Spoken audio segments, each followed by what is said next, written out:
Dum-dum, diddle-dum-dum, diddle-dum-dum, diddle-dum-dum.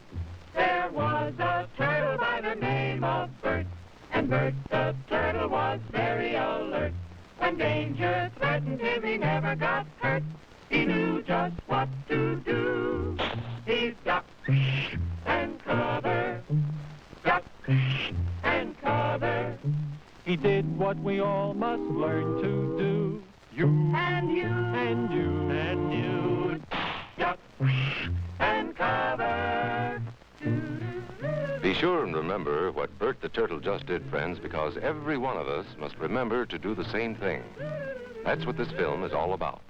Duck and cover. This is an official civil defense film produced in cooperation with the Federal Civil Defense Administration and in consultation with the Safety Commission of the National Education Association. Produced by Archer Productions, Incorporated. Hey, Bert, come on out and meet all these nice people, please. Oh, all right. We really can't blame you. You see, Bert is a very, very careful fellow. When there's danger, this is the way he keeps from being hurt. Sometimes it even saves his life. That's why these children are practicing to duck and cover just as you do in your school. We all know the atomic bomb is very dangerous. Since it may be used against us, we must get ready for it, just as we are ready for many other dangers that are around us all the time. Fire is a danger. It can burn whole buildings if someone is careless. But we are ready for fires. We have a fine fire department to put out the fire, and you have fire drills in your school so you know what to do. Automobiles can be dangerous too. They sometimes cause bad accidents, but we are ready. We have safety rules that car drivers and people who are walking must obey. Now, we must be ready for a new danger, the atomic bomb. First, you have to know what happens when an atomic bomb explodes. You will know when it comes. We hope it never comes, but we must get ready. It looks something like this. There is a bright flash, brighter than the sun, brighter than anything you've ever seen. If you were not ready and did not know what to do, it could hurt you in different ways. It could knock you down hard or throw you against a tree or a wall. It is such a big explosion, it can smash in buildings and knock signboards over and break windows all over town. But if you duck and cover like Bert, you will be much safer. You know how bad sunburn can feel. The atomic bomb flash could burn you worse than a terrible sunburn, especially where you're not covered. Now, you and I don't have shells to crawl into like Bert the Turtle, so we have to cover up in our own way.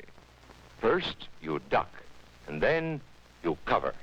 And very tightly, you cover the back of your neck and your face. Duck and cover underneath a table or desk or anything else close by. In Betty's school, they are talking about the atomic bomb, too. Betty is asking her teacher, how can we tell when the atomic bomb may explode? And her teacher is explaining that there are two kinds of attack, with warning and without any warning. We think that most of the time we will be warned before the bomb explodes, so there will be time for us to get into our homes, schools, or some other safe place. Our civil defense workers and our men in uniform will do everything they can to warn us before enemy planes can bring a bomb near us. You may be in your schoolyard playing when the signal comes. That signal means to stop whatever you are doing and get to the nearest safe place fast. Always remember, the flash of an atomic bomb can come at any time, no matter where you may be. You might be out playing at home when the warning comes. Then be sure to get into the house fast, where your parents have fixed a safe place for you to go. If you are not close to home when you hear the warning, go to the nearest safe cover. Know where you are to go, or ask an older person to help you. You know the places marked with the S sign? They're safe places to go when you hear the alarm. If there is a warning, you will hear it before the bomb explodes. But sometimes, and this is very, very important, sometimes the bomb might explode without any warning. Then the first thing we would know about it would be the flash. And that means duck and cover fast, wherever you are. There's no time to look around or wait. Be like Bert.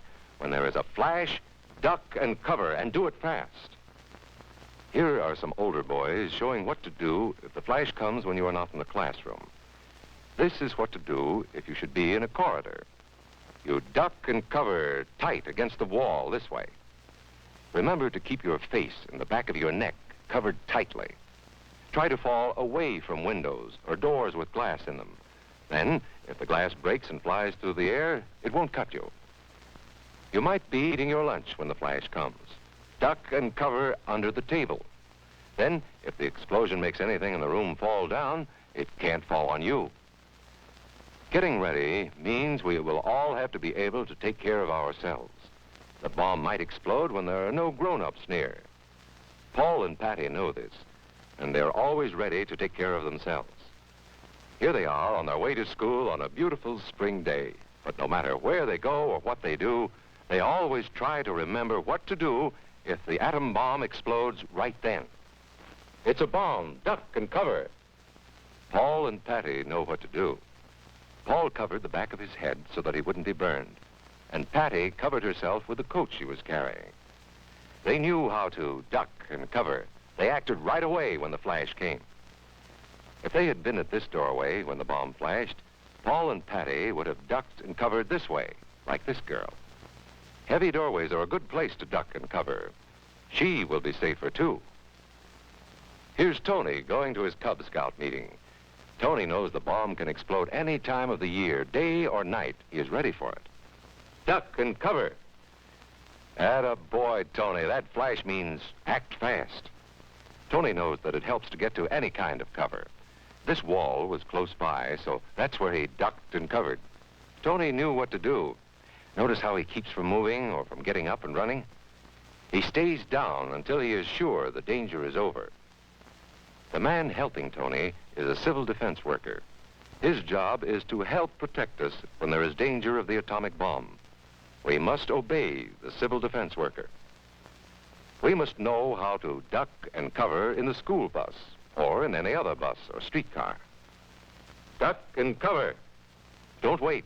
Duck away from the windows fast. The glass may break and fly through the air and cut you.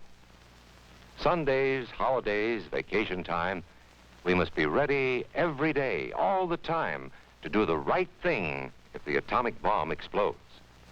Duck and cover. This family knows what to do, just as your own family should. They know that even a thin cloth helps protect them. Even a newspaper can save you from a bad burn. But the most important thing of all is to duck and cover yourself, especially where your clothes do not cover you. No matter where we live, in the city or the country, we must be ready all the time for the atomic bomb. Duck and cover. That's the first thing to do, duck and cover. The next important thing to do after that is to stay covered until the danger is over. Yes, we must all get ready now so we know how to save ourselves if the atomic bomb ever explodes near us. If you do not know just what to do, ask your teacher when this film is over. Discuss what you could do in different places if a bomb explodes. Older people will help us as they always do, but there might not be any grown-ups around when the bomb explodes. Then, you're on your own. Remember what to do, friends. Now tell me right out loud. What are you supposed to do when you see the flash? Duck and cover. Duck and cover. Duck and cover.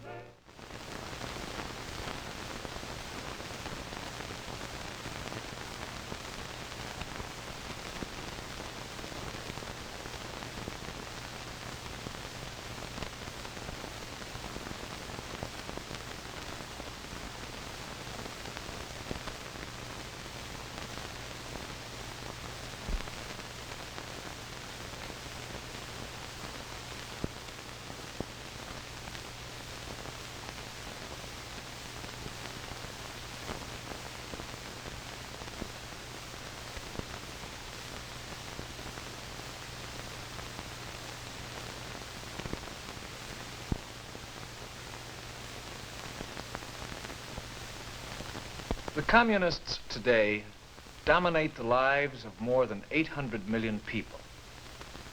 They control an area that stretches from the Elbe River in Germany to the South China Sea. How did they do it? Communist methods of conquest and control are not new. They are as old as tyranny itself. But the communists have applied these methods with a thoroughness that has given new meaning to totalitarian rule.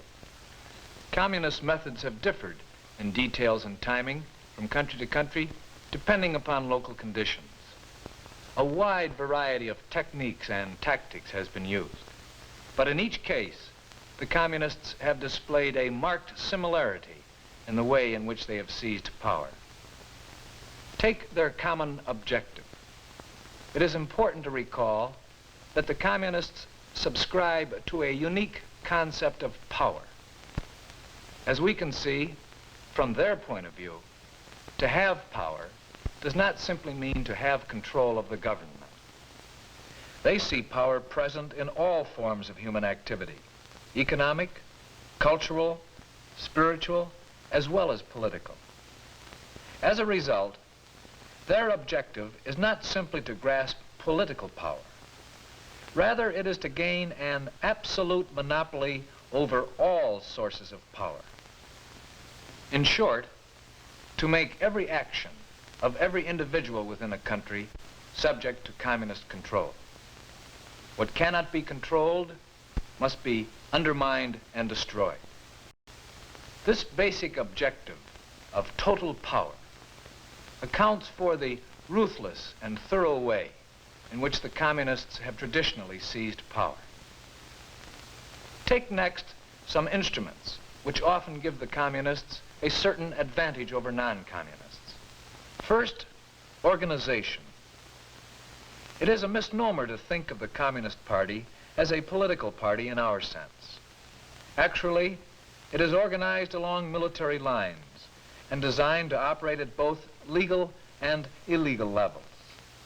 It exacts unquestioning obedience from its entire membership, demanding 24-hour-a-day duty from its trained hardcore, expecting its followers to use force if necessary. Thus, the communists have an organization whose discipline and high level of sustained activity permit them to exercise far greater influence than their size would normally warrant. Second, ideology. The secular faith of communism is in itself a special weapon.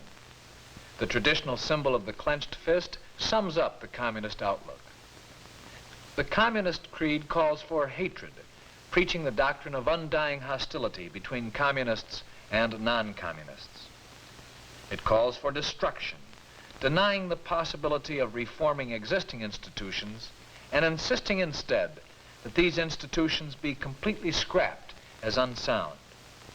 It calls for violence, justifying the use of force, intimidation, and terrorism in the name of an allegedly greater good. This emphasis is made clear in communist textbooks, which speak not of the political opposition, but of the enemy. Their preference for military terms, chief line of attack, direct reserves, plan for distribution of forces, remind the communist follower that he is locked in permanent conflict. Third, leadership.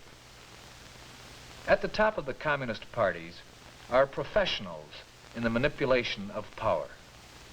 By the time these men have reached the top, they have divorced themselves from any respect for ethical or human values. They have cut their emotional ties with the local population. They have each proved their personal ruthlessness in a competition in which there is no voluntary retirement.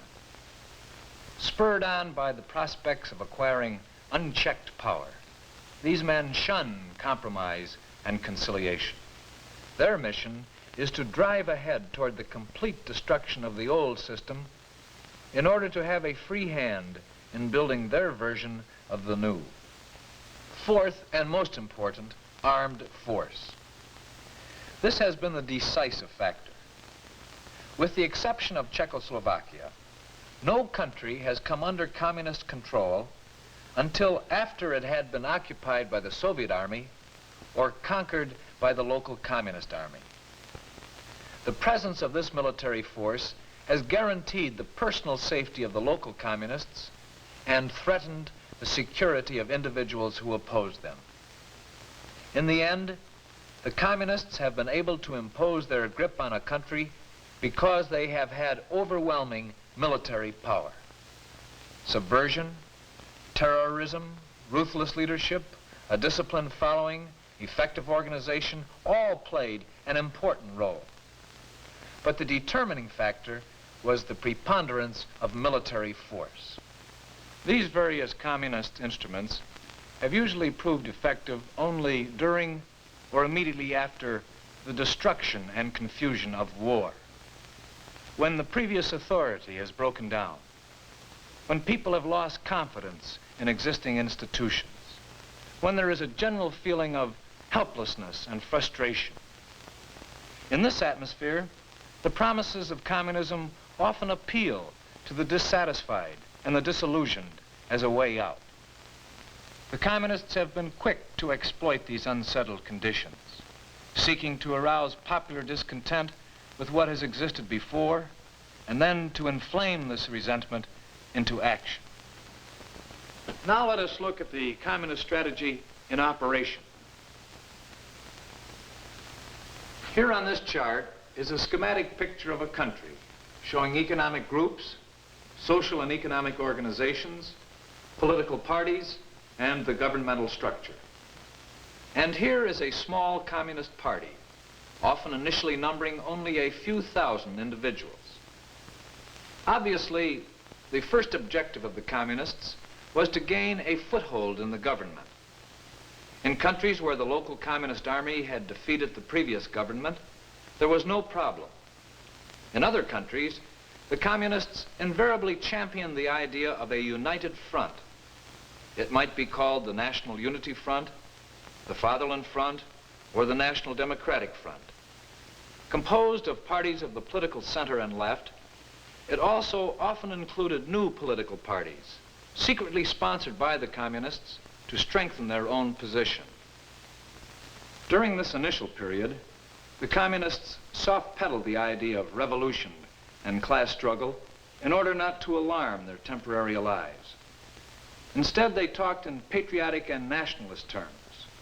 They called for an end to political quibbling and for a united, nationwide effort to bring about recovery after the war. In Asia, they talked in terms of a national liberation movement to rally the local population against the so-called imperialists. In the event of an election, the United Front could be used to offer the voters a single ticket. As a member of the coalition, the communists could ride in, as it were, on the coattails of the United Front. Or, if elections were not immediately scheduled and a provisional government was established, the communists, as in Eastern Europe, used their backing by the Soviet occupation forces to gain representation in the government. In either case, the communists found themselves with a block of seats in the parliament and membership in the cabinet. The communists did not have their eye only on the national government. They were equally active in the countryside. Where local government had broken down, they helped organize so-called national councils as a provisional governmental group. No village was too small for their organizing activity. And so the communists established their political beachhead not only in the central government, but in the regional and rural administrations as well. Once in the government, the communists were in a position to launch their basic strategy: to destroy the conservative elements of society, to paralyze the middle-of-the-road groups, and to neutralize the mass of workers and peasants. The conservative groups were the initial target. As a first step, the communists would call for the parties of the political right to be outlawed. In Eastern Europe, they argued that these parties had collaborated with the Nazis, that they were responsible for the national catastrophe in which the country found itself. And in many cases, these rightist groups were barred by law.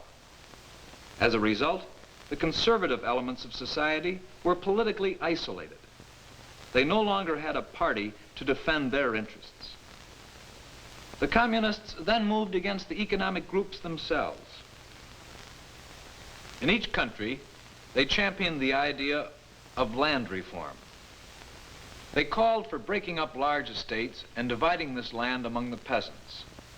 The enactment of land reform into law accomplished two objectives for the communists. It removed the economic basis of power of the landowners, eliminating them as an economic group, and at the same time, it served to neutralize the peasants, since many of them would now receive a plot of ground for their very own. The same technique was used to eliminate the economic power of big business.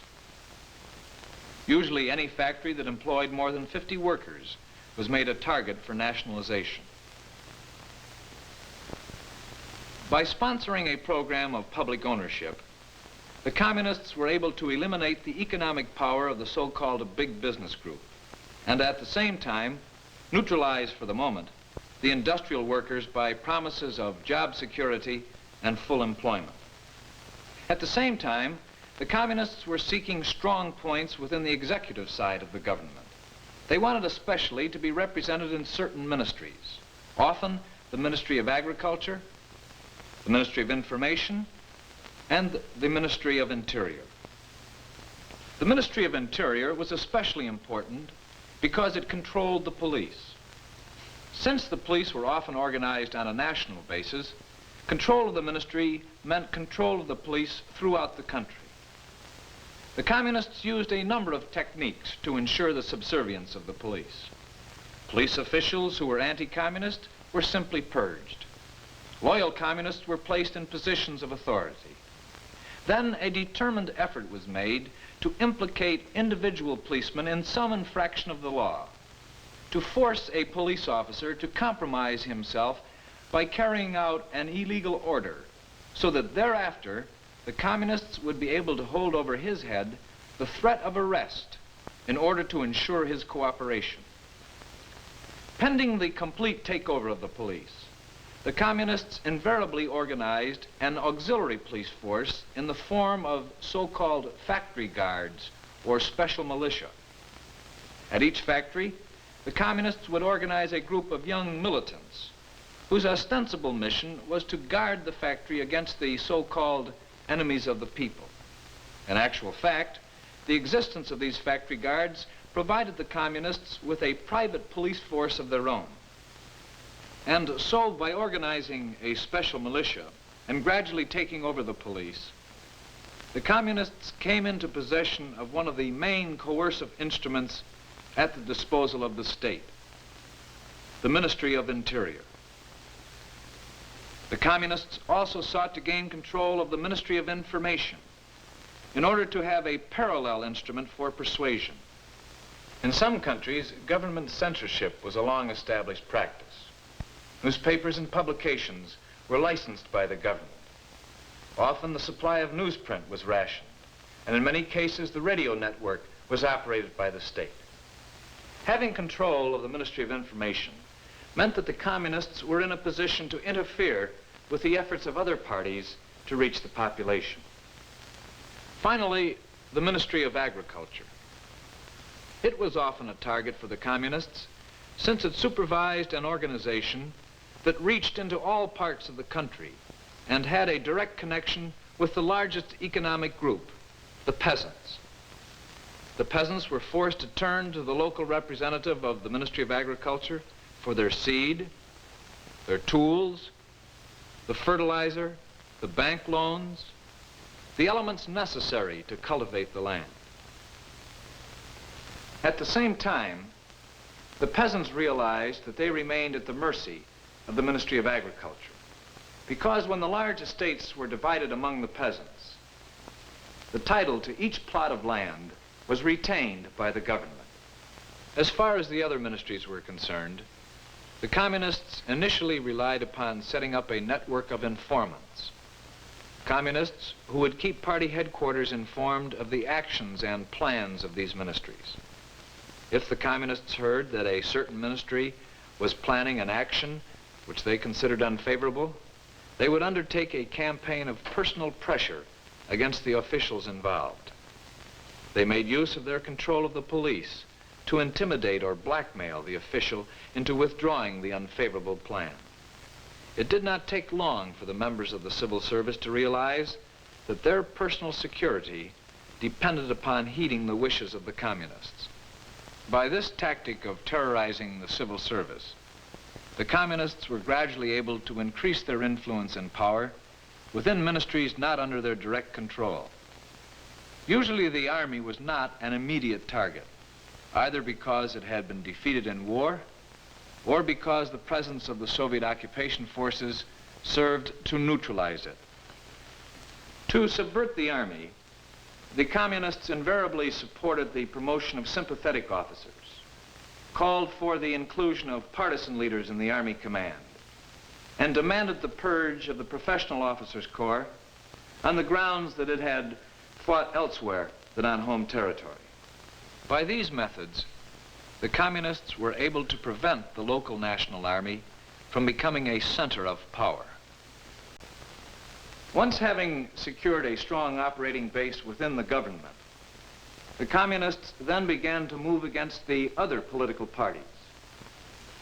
A wide variety of techniques were used, but in each case, the communists first sought to divide the non-communist parties, attacking some, supporting others, and then eliminating them one by one.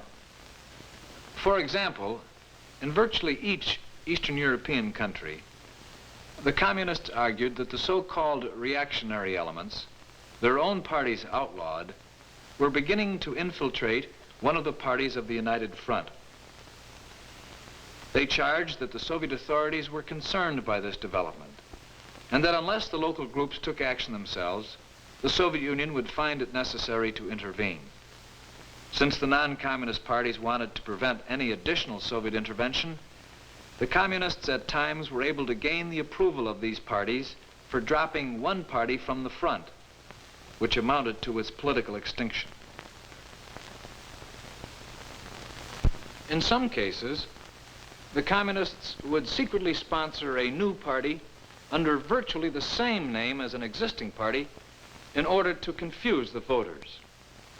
Sometimes, non-communist leaders felt, either because of sincere conviction or because of sheer opportunism, that it would be beneficial to work actively with the communists. As a result, they often led segments of their parties into new groups aligned with the communists.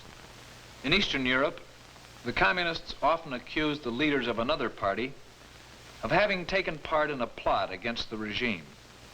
In each case, the leaders of the accused party would prepare a detailed answer to the communist charges and send this refutation to the composing room of the party newspaper. The printers of the party newspaper would send back this refutation, refusing to set it up in type on the grounds that it was false.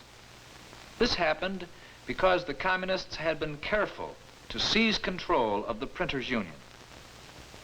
The communists were able to publish their falsified charges day after day, whereas the accused party was unable to reach the public with its defense. The communists resorted to direct coercion against the leaders of other parties. In some cases, they trumped up charges which led to the arrest, trial, and execution of these leaders. In other cases, they forced them to flee the country in order to save their own lives or the lives of their families. As far as the Socialist Party was concerned, the communists were invariably successful in splitting the socialists into a left and right wing. The communists would sit down with the left-wing socialists and, combining arm twisting with persuasion, argue that the two parties should amalgamate. As a result, with the exception of Czechoslovakia, there is no party in Eastern Europe today called the Communist Party. Instead, it is called the Workers' Party, or in East Germany, the Socialist Unity Party. And it represents a forced amalgamation of the left-wing socialists and the communists. Once communists and socialists were joined together, the communists would call for all party cards to be turned in and would reissue them only to those socialists who could be counted upon to collaborate actively with the communists. The socialists left out were thus removed from political activities altogether. The communist-controlled police were used to intimidate both the voters and the candidates of opposition parties. The population was made to feel afraid not to vote and afraid to vote for other than communist candidates. Opposition party candidates were often arrested on trumped-up charges. At the polling booths, the communist-controlled police would often bar the observers from non-communist parties or fail to distribute the ballots for non-communist candidates or simply participate in the falsification of the voting. Large elements of the population were denied the right to vote on the grounds that they were so-called enemies of the people. And so, by these various techniques, the communists were gradually able to whittle away the other parties, leaving only splinter groups or collaborationist parties to give an impression of multi-party government. At this point, the communists actually controlled the machinery of government. They had a monopoly of political power. But as we noted earlier, this was not enough. There were still independent economic and social organizations and groups. These had to be controlled or destroyed. And so the communists moved against the middle class. The small businessman, the shopkeeper, represented independent economic activity. In attacking this group, a common technique was to issue ration cards only to members of the working class. This meant that the small businessman had the choice of buying his food on the free market, where prices were vastly higher, or on the black market, where he ran the risk of arrest. In either case, whatever savings he might have would soon disappear. Taxation on the small businessman was progressively increased until it became unprofitable to make a profit. So-called currency reform was a favored practice. A citizen might retire one night with a savings of 1,000 units of currency and wake up to find that a new currency had been established. 100 old units now equaled one new one, so that his savings had dropped overnight from 1,000 to 10. In the large cities, the communists practiced the more direct approach of simply clearing out all the middle-class residents of an apartment house and transporting them to the countryside to work on state projects. The professional groups include the doctors, lawyers, teachers, as well as the artistic members of society. The doctors were simply inducted into the civil service. They were assigned medical districts, their fees were set by the state, and they operated as government workers. If a doctor had an active anti-communist record, he could always be assigned as a medical officer in a concentration camp. The lawyers, before they could practice, were required first to pass an examination in the principles of Marxism, Leninism, Stalinism. As far as artistic individuals are concerned, the writers, artists, composers, dancers, they, of course, are a special target. The communists are eager to secure the appeal of their talents and the respectability of their names in support of the party's program. If the artists refused to cooperate, they found themselves completely barred from their public. And so the professional groups were brought under direct state control, unable to operate except by permission of the government.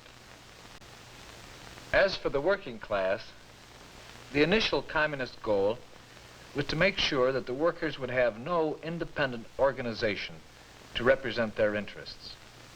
As elsewhere, the communists sought to infiltrate, undermine, and take over all existing workers' organizations in order to make sure that the workers would be unable to join together in an organized fashion against the regime. Communist control of the trade unions meant that these organizations ceased to represent the workers' interests. Instead, the state used the unions against the workers to spur them on to greater production. Meanwhile, the individual worker at his job was made to feel the constant pressure of the state.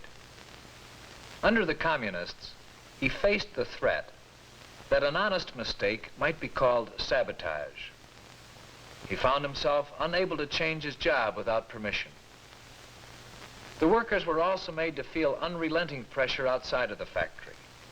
A starch-heavy diet, overcrowded apartments, endless waiting in line at stores, constant searching for scarce consumers' items, all burdened their daily existence.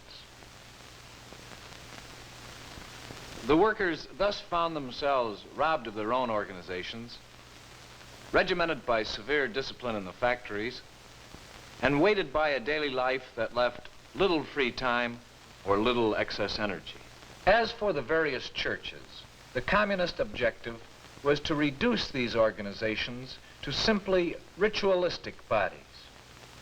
They sought to confine church activity to Sunday services, baptisms, weddings and funerals. The youth, the sick, the aged, and the needy were forced to look elsewhere than to the church. Church schools were taken over by the state. Church institutions for charitable and health purposes were absorbed by the state. The clergy were placed on the state's payroll and thus became government employees. The church hierarchy was subjected to severe personal attacks in an effort to replace individual clergymen with men who would be willing to collaborate with the regime. By constant pressure, therefore, the communists sought to restrict and confine the activities of the church, and at the same time undermine the future of the church by intensive propaganda efforts to turn youth away from religion. Meanwhile, the communists were moving against all other organizations in the country, seeking to dominate or destroy them. Obviously, the communists could not afford to tolerate any organization capable of independent action. Independent bodies were infiltrated. Their leaders were often subjected to blackmail. Rival organizations under identical or similar names, backed by the full propaganda machinery of the state, were established. Some organizations were barred by law. Gradually, the communists were able to eliminate all independent organizations and to force the membership to join communist-controlled groups, a single women's organization, or a single youth organization, or a single organization for all artists. As we now can see by the chart, the communists have completed the process of destroying all independent sources of power. Entire economic groups have disappeared completely.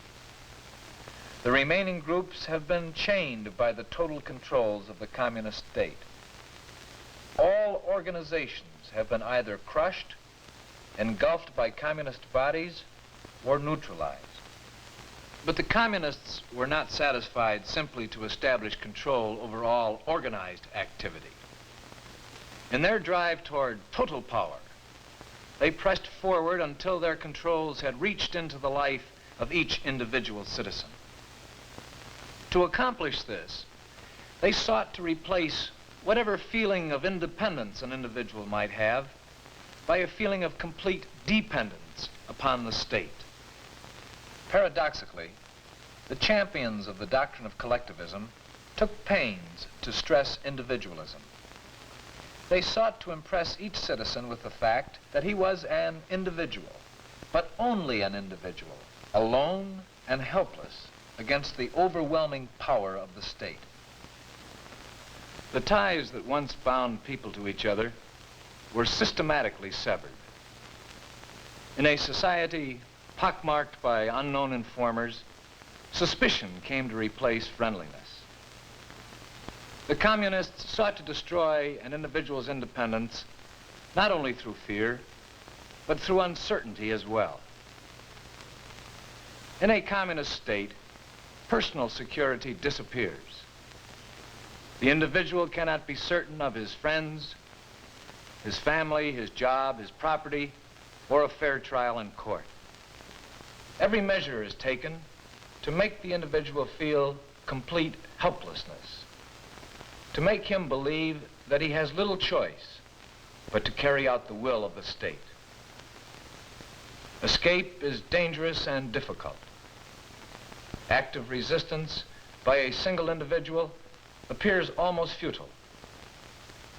Thus, the choice allowed by the communist state to the individual is brutally narrowed. Submit or be crushed. This is the ultimate aim of the communist seizure of power.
It's the mayor.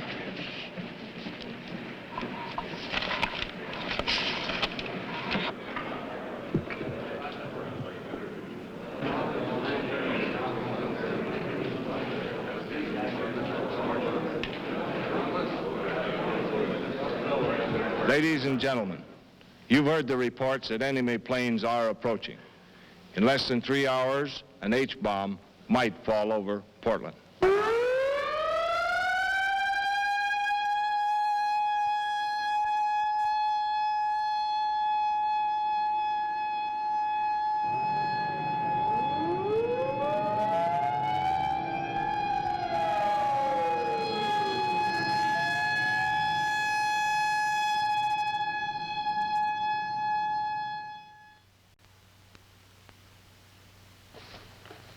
Like myself, I think you're going to be very interested in this story that we're going to tell you. And in this age of missiles and man-made moons, it takes on added significance.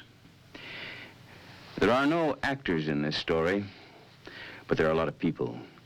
The people of the city of Portland, Oregon, and what happened to them, or could happen to them, on a day that we'll call X.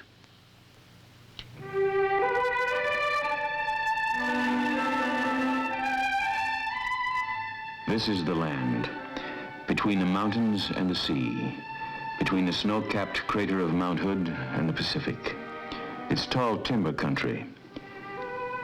And this is the city, largest dry cargo port on the Pacific coast. And its people are friendly and rugged in the tradition of the Oregon Trail.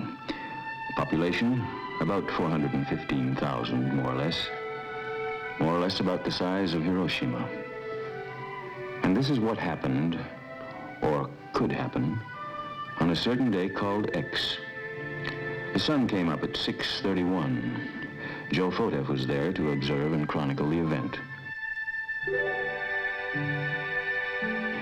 The paper, Joe noted, was a little heavier than usual, but naturally he didn't stop to read the headline. And Mrs. Frank Stoffel, Portland housewife, mother of 5, was concerned at 8:02. John, it's time to get up. You'll be late for school. Children late and coffee boiling. And with these problems duly appraised, she turned to the woman's page of the Oregonian, thus managing to avoid the front page, which, after all, contained nothing but scare headlines. The time is 8:27. Wake up, Portland. It's a wonderful day today. Stay tuned to KOIN for the best in music and news. And now, we continue our wake-up show with more transcribed tunes. At 8:36, The population of Portland increased by 1. Timothy James made his first comment at a local hospital and settled down to life in the 20th century. Like all communities, religion is important. The people, like its church architecture, are forward-thinking. At 9, a special service is being held. And at the busy port, at 9:18, Ray Matthews, a longshoreman, loaded scrap iron bound for Japan.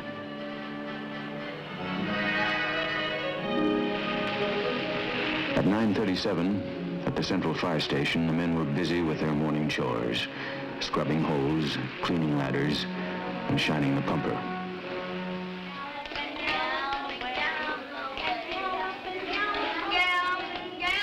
By 10 that morning, at the Harvey Scott School, the kindergarten class of Elsie McGlendon was much involved with the morning's activities.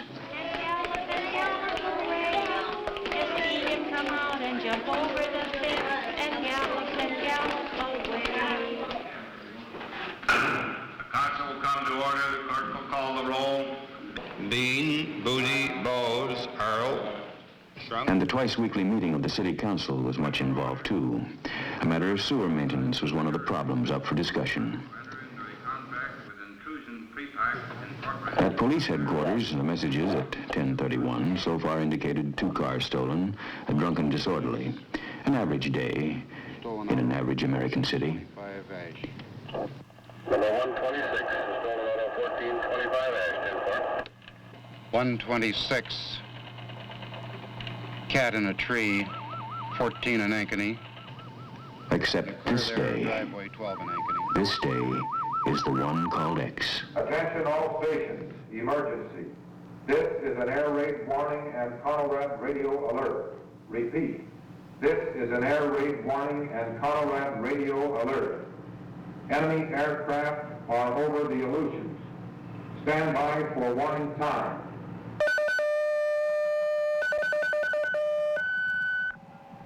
This is Western. Prepare to copy time information. Time to Seattle, 2 hours, 30 minutes. Portland warning point. 3 hours, 30 Air raid warning.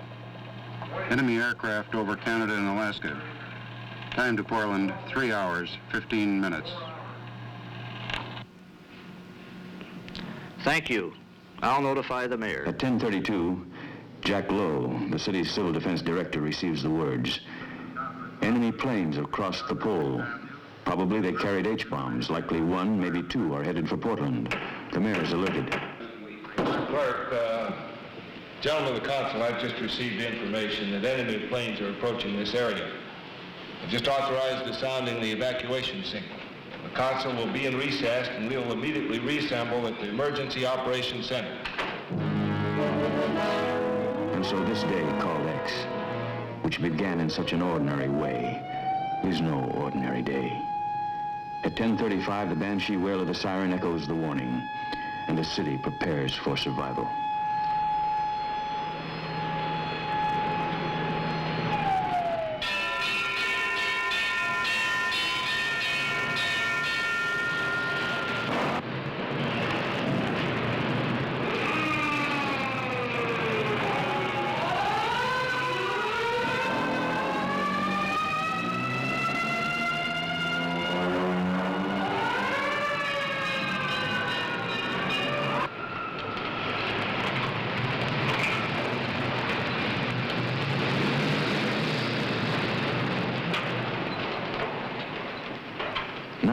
Cities in the United States are considered critical targets, and Portland is just one of them. It is so hard to know in advance how any man will react when that day comes. There will be those like Ben Conrad the mechanic, who has heard the sirens before in practice, and who will disregard them. And there are those like Tom Cook who can't go. He's one of the power load dispatchers for all electric power in the Northwest. These men are expendable. Others can and do go.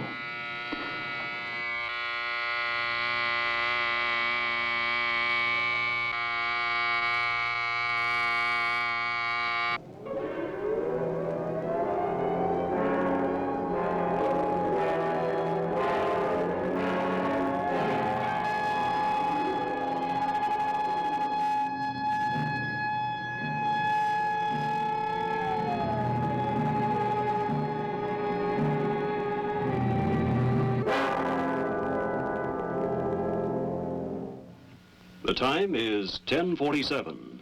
This is a Conelrad radio alert. Normal broadcasting will be discontinued for an indefinite period. Civil defense information will be broadcast in most areas at 640 or 1240 on your regular radio receiver. I repeat, this is a Conelrad radio alert. Normal broadcasting will be discontinued for an indefinite period. Civil defense information will be broadcast in most areas at 640 or 1240 on your regular radio receiver. When the siren sounds, some cities go underground, take to shelter, particularly if there's little warning. But Portland evacuates according to a well-thought-out plan. The question is at 10:45, on the day called X, will it work?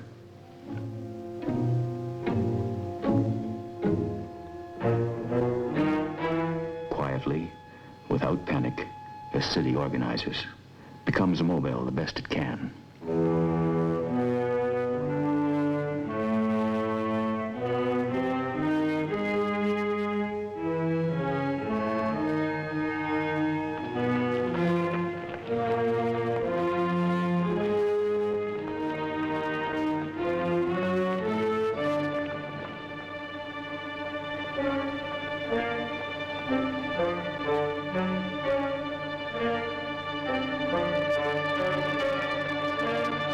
Civil defense is not apart from normal city functioning. The same utilities involved in caring for a city in peace are those equipped to care for her in an emergency. And when the siren sounds, each man knows his responsibility.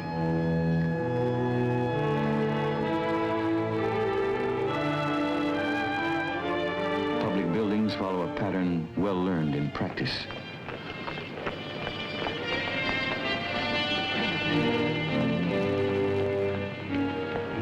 The idea, to move out of the city, to move fast, but with caution.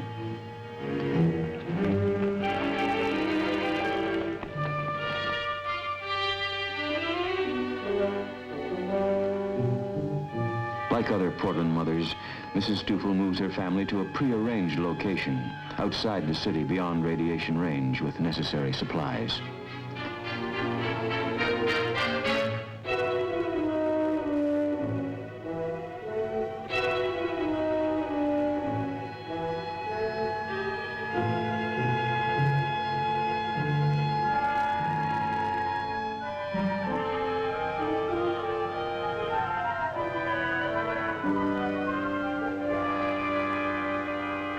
Timothy James and his mother go for an unexpected ride in a moving van in his first day of life.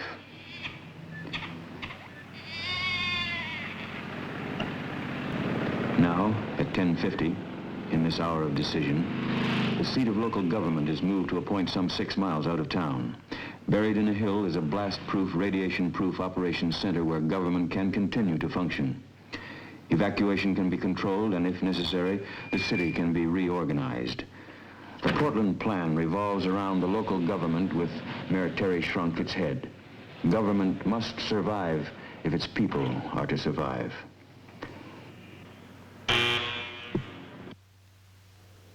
Civil defense is government operating in an emergency. Morning, Mr. Mayor. Morning, the situation looks pretty bad right now. We don't know exactly what's happening, but we do have planes over Alaska and Canada. Ladies and gentlemen, you've heard the reports that enemy planes are approaching. In less than 3 hours, an H-bomb might fall over Portland. Mr. Jack Lowe, our Civil Defense Director, will coordinate activities here. Jack, what's the situation? Mr. Mayor, according to our latest reports from CONAD, enemy planes are still headed this way at 450 knots.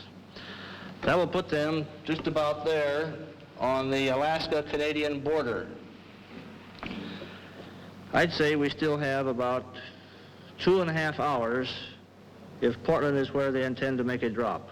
What's the condition of the evacuation movement now? Well, we have very scanty reports now because it's only been 15 minutes, but we can check with the police and with the traffic engineer and see if we get what information we have. I have no information yet as to how it's progressing. By 10:55, the heads of utilities, Red Cross, Military Liaison, Civil Air Patrol, Weather Bureau, and all city departments are functioning as a civil defense team. While city commissioners and bureau heads remain behind working with their departments at the emergency seat of government, their families are among those evacuating. By 11, the operations officer is receiving reports on the evacuation of the city, and he is the reporter of the day, traffic, time, weather. And in the operations center's broadcast studio, the time is... The time is 11:10. This is an official civil defense broadcast. Enemy aircraft are over Canada and headed this way. Normal broadcasting has been discontinued until after this emergency has passed. You are now tuned to Conelrad and will receive official information and instruction on this frequency. Keep your radio tuned to this frequency. Remember, there is a traffic plan for the evacuation of the city. All cars in the downtown area must follow the green lights. They will lead you out of the danger area by the quickest route. Do not try to cross the flow of traffic. Follow the green lights. Turn with traffic. Proceed with care. John Carpenter, a sportscaster, becomes the warning voice. The people of Portland know his voice. Trust it. In 1955, Portland held a practice mass evacuation. The heart of the city was cleared in 34 minutes. It's safe to say that practice evacuation will be responsible for saving a great many lives this day. Should a bomb fall, many will be killed. The more that move out of the city, the greater the chances of survival. Pedestrians are helped out of the city. The great dangers are jam-ups and bottlenecks.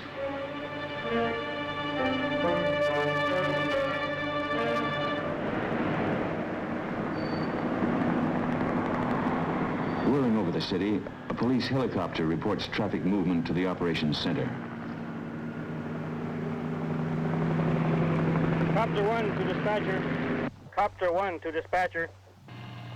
Copter 1, go ahead. Barber and Slavin traffic moving very slowly, bumper to bumper. Suggest 1 or 2 lanes be diverted east on Hamilton. Over. 10-4, 11:31.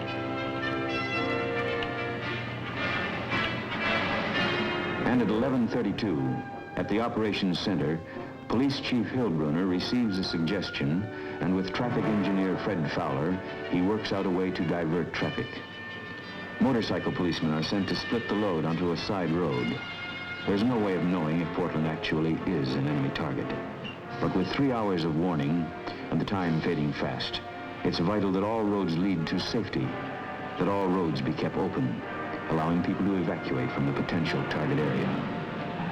Meantime, county and state police halt and divert incoming traffic away from the target area.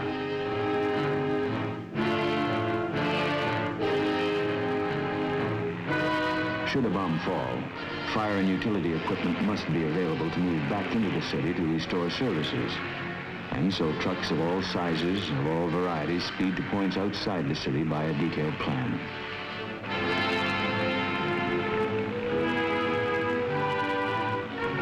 By 11:45, the men and equipment have arrived at the dispersal areas away from the target. Auxiliary police and auxiliary firemen are also in action.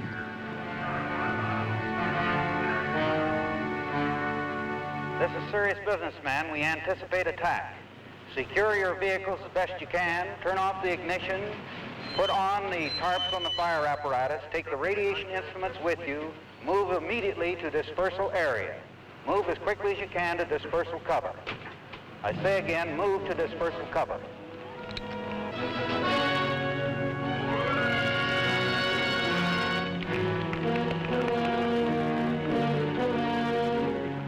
Around the dispersal area, in local public buildings, emergency kitchens are in operation.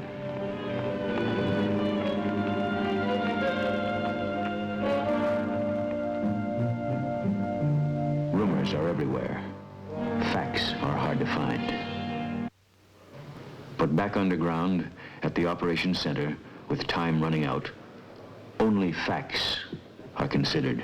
According to information we have just received from Western Air Defense Command, the situation remains the same. Enemy aircraft are still approaching in this direction. If they continue on this same course, we can expect an attack in this area anytime after 21:47 Greenwich time. That is 1:47 p.m. Pacific Standard Time. And now I would like a brief situation report from all departments on how we stand. First, John, what is the fallout situation? Well, Jack, according to our latest weather information, the winds will continue in a northeasterly direction at about 10 knots. Let's face facts, gentlemen. If we have a blast on target, downtown Portland, it will be hours and probably days before we can get back in. Engineering, Gordon Burt. We have reports that 80% of the city-owned and public utility equipment have been successfully evacuated from the city. However, there is one group of electric company trucks caught on the west side. We're working now on a plan to get them out. Fire Department, Chief Simpson. The fire department's initial dispersal plan is in effect. Several units have already moved out to their respective dispersal points. Engine 24 and Engine 30 are currently fighting a residential fire, and they will stay on the job until this fire has been controlled. Police, Chief Hillbruner. As for police activities, the city is about 65% evacuated. Traffic appears to be moving at about 15 miles an hour outbound. The state and county police have set up an effective roadblock diverting inbound traffic, thus enabling us to use all lanes for outbound traffic. Emergency medical, Dr. Metter. City hospitals are continuing to evacuate. Emergency hospital units are functioning in Forest Grove and Mount Angels. Others should be heard from soon. You might be interested in knowing that en route, one boy and twins were born. Gus Lang, welfare. As the reports continue, it is obvious that the Portland plan is working smoothly. Only 7 years earlier, Portland had no civil defense. It was then that the idea that civil defense was not to be separated from normal government evolved.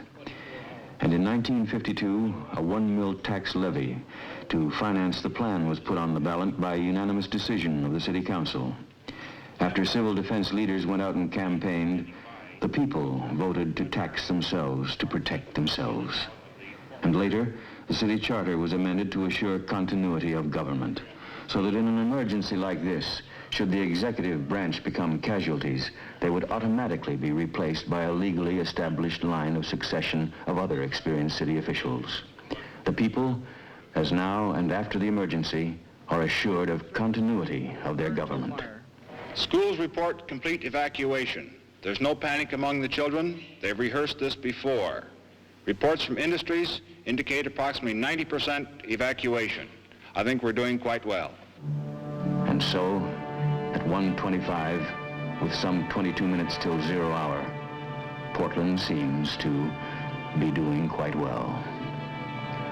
Should a bomb fall now, city officials and city services will be able to carry on. And meantime, vital messages are passed on to maintain contact with state and county headquarters. Okay.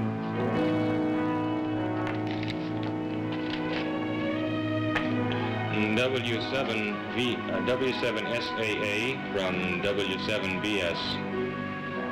Upstairs in this unique underground operations center, an emergency telephone system is functioning as the details of evacuation are reported and relayed. Part of the civil defense levy went to a comprehensive microfilming project supervised by Will Gibson, city auditor.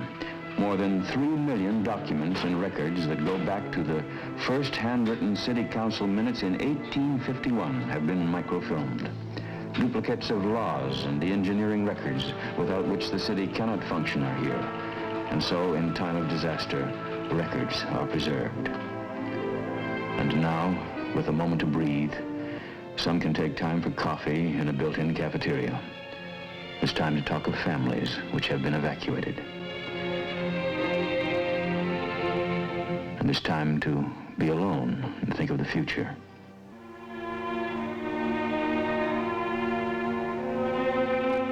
And there's even time for those who need it now to rest. 300 can live here for a week, eat, sleep, and breathe. The operations center has its own water supply, its own electric power, even its own purified air.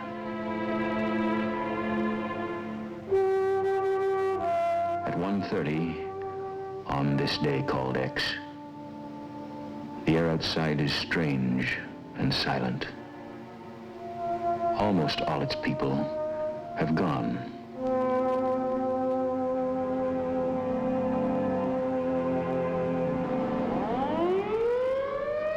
And at 1:32, as directed by the mayor, the siren sounds once more. Take cover.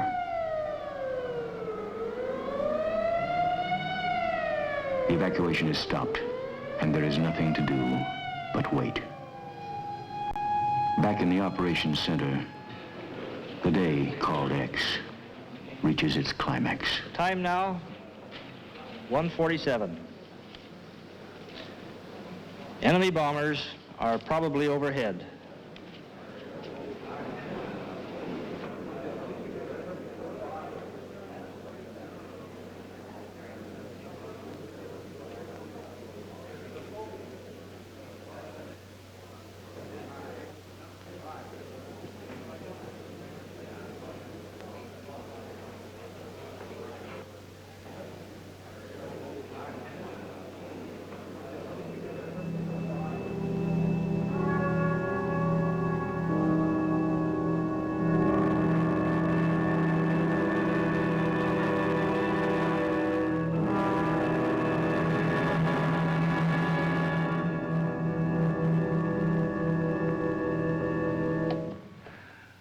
What happened after that moment, we leave you to contemplate. But one thing is certain, Portland has a plan for the survival of its people and the continuity of its government. And you know, actually, the survival of this entire nation depends upon the ability of federal, state, and local governments to carry out their responsibilities in the event of a massive nuclear attack. Each new scientific development in the weapons of war presents a new challenge. And the people of Portland, through working together, they're ready. If there really were a day called X. How about you?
Эти американские папиросы, они очень хорошие.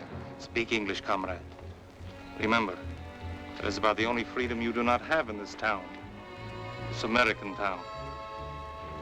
Americans, they have too many freedoms. That is another thing you must remember, comrade.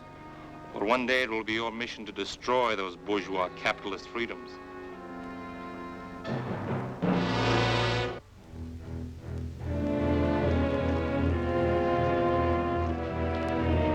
Frightening, isn't it? For From all appearances, this community could be in Iowa, California, or Tennessee. It looks like an American town. As American as apple pie and ice cream. As a matter of fact, you can find apple pie here and ice cream too. But appearances are deceptive. This is not an American town. However, it may be assumed that such a town does exist, shrouded in secrecy and protected by utmost security, deep behind the Iron Curtain. You might call this a college town, communist style, as part of a long-range plan to destroy our free way of life. These young communists are studying the economic, political, and religious institutions that are the very heartbeat of America. The courses here in this strangest of all schools: espionage as a science, propaganda as an art, sabotage as a business. This nameless American city, deep in the vastness of the Soviet Union, it stands as a symbol of Russian treachery, of long-range communist conspiracy. This town may appear to be an accurate likeness of a typical American community, but it's a fraud. It isn't free. Now, let's take a look at a genuine American town and a genuine American. I want you to meet Jerry Donovan. He's proud of his country, but prone to take his liberties for granted. Oh, he's aware that someone must assume responsibility for those liberties, for our free way of life. Yet, when there's a job to be done, Jerry, like so many Americans, is apt to ask, why me?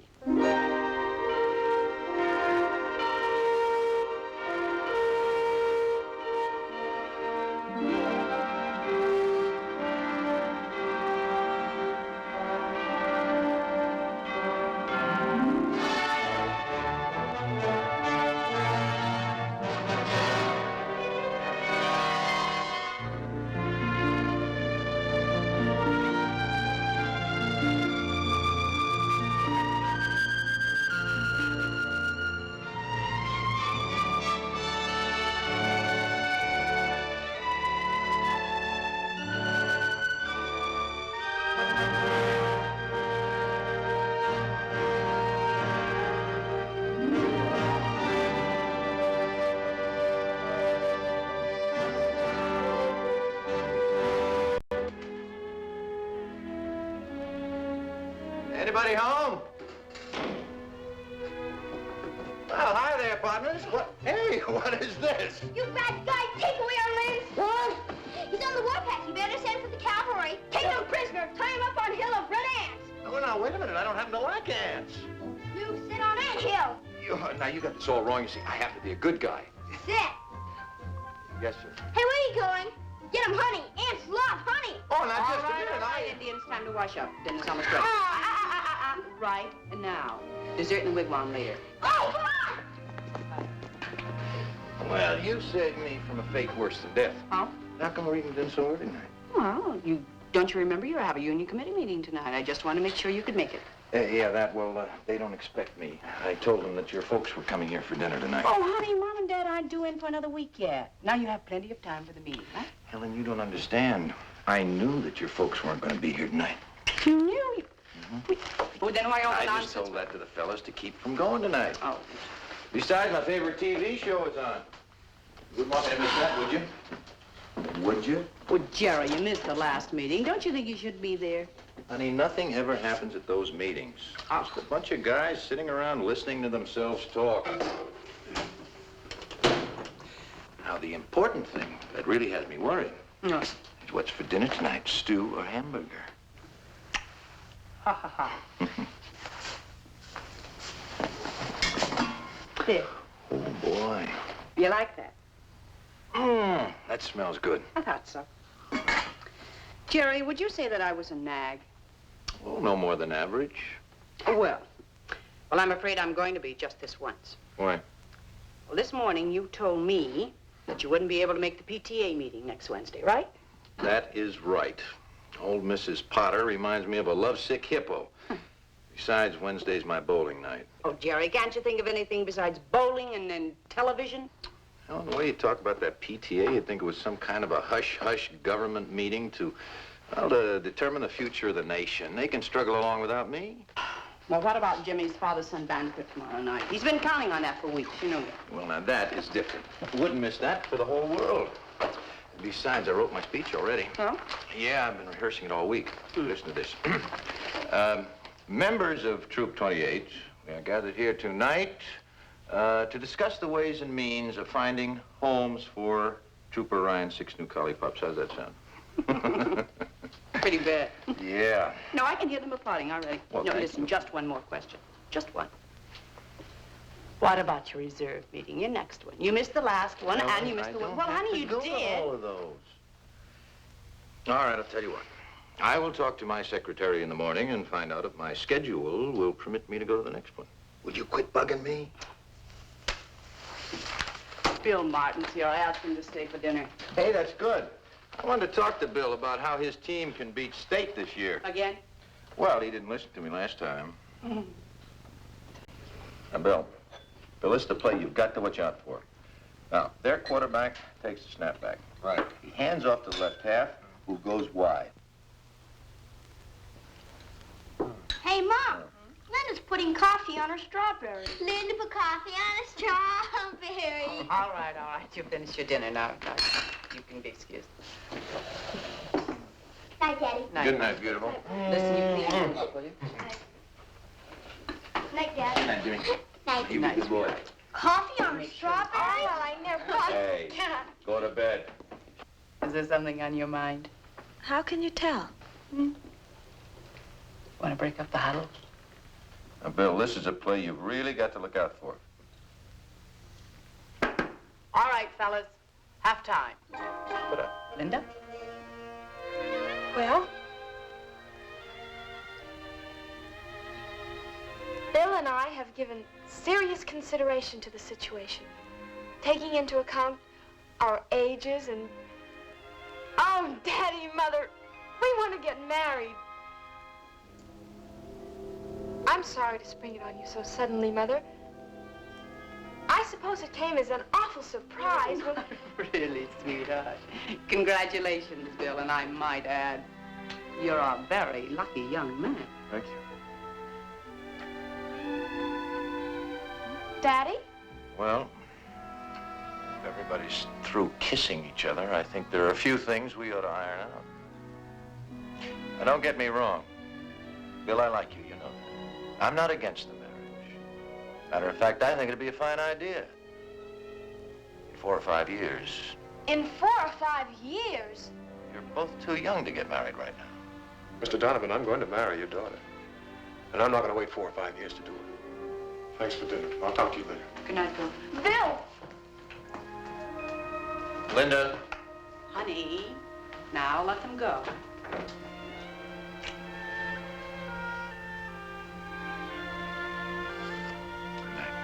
Good night, sweetheart. Sweet dreams.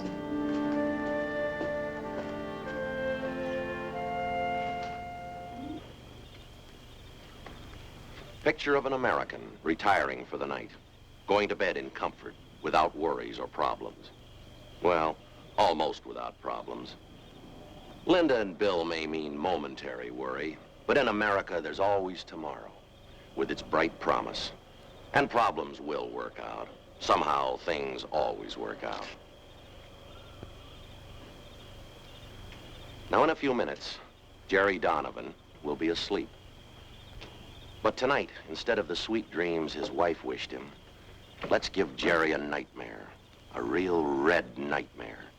Now, you remember that Russian town we saw earlier? The town that looked like it belonged in Kansas or Ohio or Vermont? Let's lift that town out of the Soviet Union. Let's superimpose it on Jerry's hometown. And those precious freedoms Jerry so complacently accepts. Let's see how many freedoms Jerry might lose if suddenly he had to live under communist domination.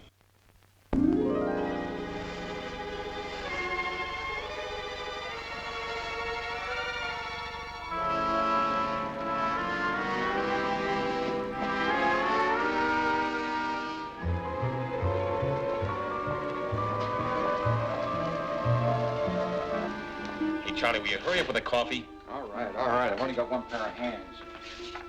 Jerry's a little confused. Things seem different now, and they should, because freedom has suddenly vanished.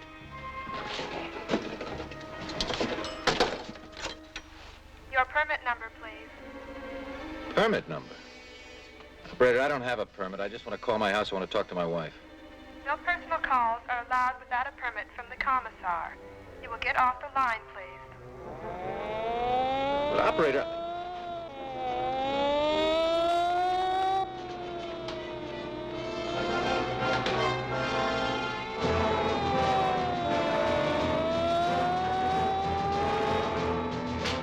The hood gives. Come along, comrade.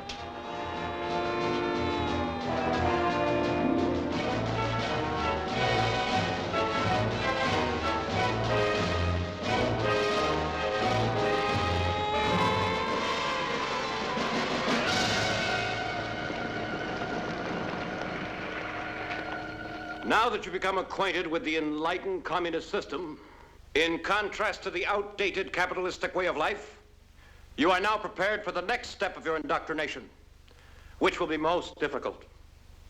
When the moral fiber of the United States weakens and the economy collapses under the pressure of competitive coexistence, you will assume control. You will move into every phase of American political and economic life. It will be your responsibility, comrades, to purge the minds of the reactionary Americans so that they will welcome the enlightened Soviet system and conform without resistance to the dictatorship of the proletariat. Again, my congratulations, comrades. Continue the good work.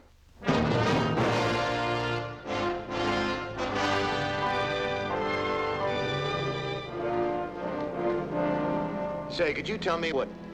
Yes, comrade.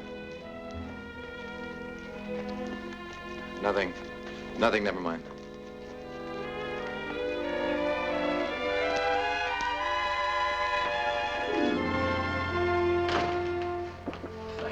Thank God you're all right. I have something to do. Gee, Helen, I'm sorry I'm late. Something strange happened. Something very strange. I was standing in the plaza... Never mind that. But you are disturbing the children. Their meals are to be consumed without interruption.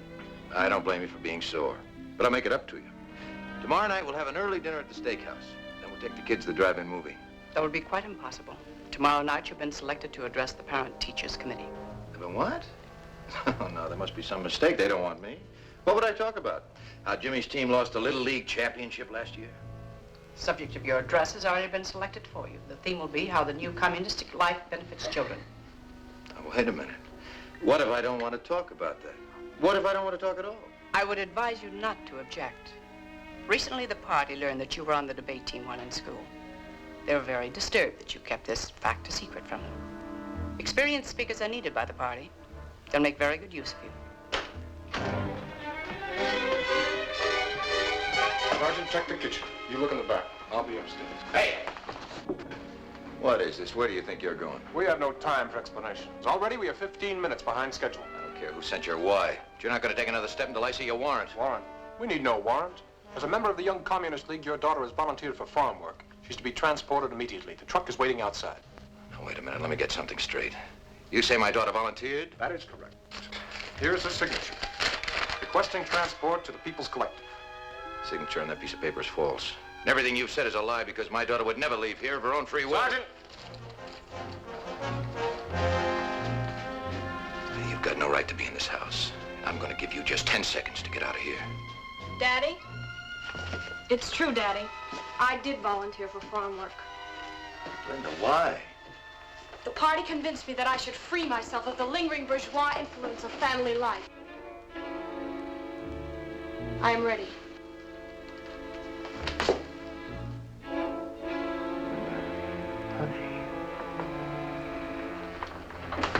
Do not interfere. It is for my own good. And Comrade Donovan, do not think that your deviationist remarks shall be overlooked. They will be reported to the proper authorities.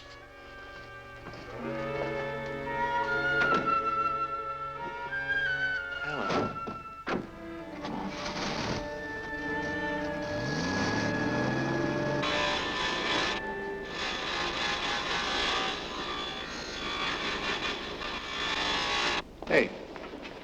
this quarter business? That's today's work, comrade.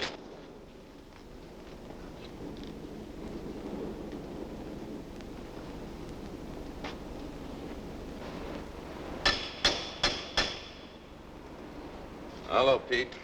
Having a little trouble. Bertha doesn't seem to be in a working mood. The lathe must be fixed immediately. You have a quota to fulfill. If you fail, we'll all be held responsible. I'm doing the best I can. Quarter or no quarter, I can't do anything till I get this fixed. Well, then I advise you work during your lunch hour. The quota must be met, and Comrade Commissar isn't interested in excuses. Yeah, I overslept.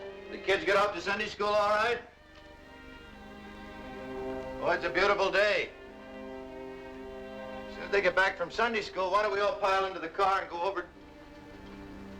Hey, what is this? Someone going on a trip? You could call it a trip. Actually, the children are going away to a state school.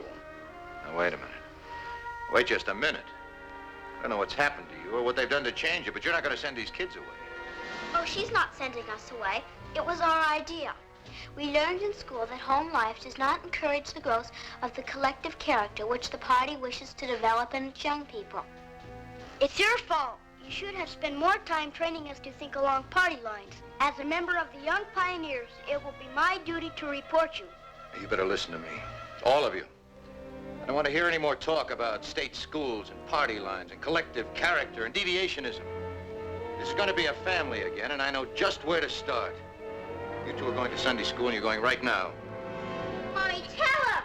It's no use to argue. Mom! This time, I'm going to overrule the party. Come on. Dad! They've been poisoning you kids with those lies long enough. Now you're really going to find out what the truth is all about. We tried to tell you, Dad, but you wouldn't listen. There is no more Sunday school. Please take us home now, Daddy.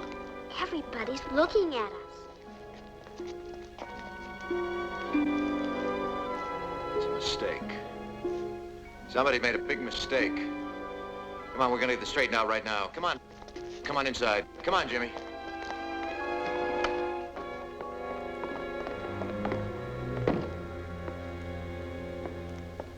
What's happened? What have they done? Keep your voice down, comrade. Otherwise, I shall have to report you. Who put these displays in here? This is a house of worship. You are mistaken. This is the People's Museum, and I am warning you once more. This place is a lie. Everything about it is false.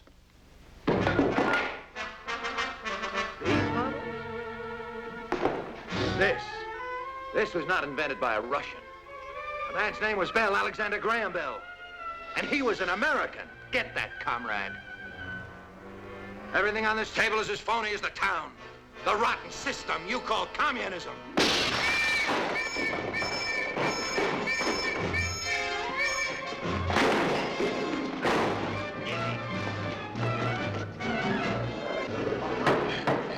Comrade Donovan, you are accused of the following crimes against the state: subversion, deviationism, and treason. You have been given this opportunity to make a public confession of your treacherous violations. Just a minute. This is supposed to be a trial. Who says I'm guilty of anything? Where's your proof? The state needs no proof. It is up to you to prove your innocence. How can I prove my innocence if I don't know what I'm accused of? Subversion against whom? Deviationism from what? Treason against what government? The prisoner has been given his opportunity to confess. I ask now that he be sentenced. Now, wait a minute. You've got to listen to me. They say I'm guilty of crimes against the state, but it's the state that committed the crime. Why, they broke into my home without a warrant. Armed soldiers. They took away my daughter. They desecrated a house of worship and replaced religious objects with phony displays, and they called it a museum.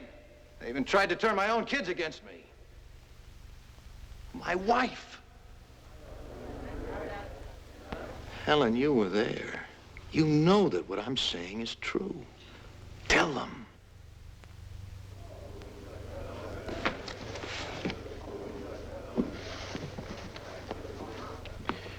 Mrs. Donovan, This document contains your signed statement. It proves that your husband tried to turn your children against the communist state. Is the statement true? Yes. Lieutenant Martin, Comrade Kucheznov, Comrade Malenko. These documents contain your signed statements. They prove that Comrade Donovan is guilty of deviationism and treason. I want you to tell the court if these statements are correct. I will ask you each in turn. Comrade Kucheznov. Yes, the statement is true. Comrade Malenko. True. Lieutenant. The statement's true. There's no need to continue this trial. The evidence against the prisoner is overwhelming. I ask now that he be sentenced immediately. I want to see those statements. And maybe I'll have a few words to say in my own defense. The prisoner will step back into the box.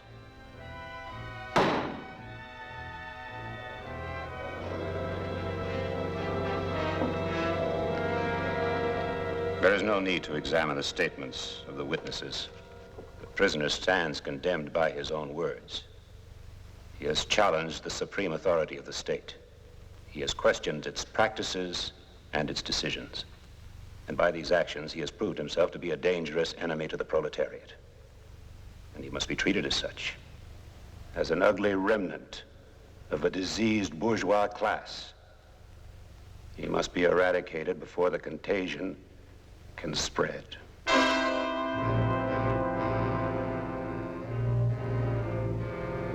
Comrade Donovan, you are hereby sentenced to be shot.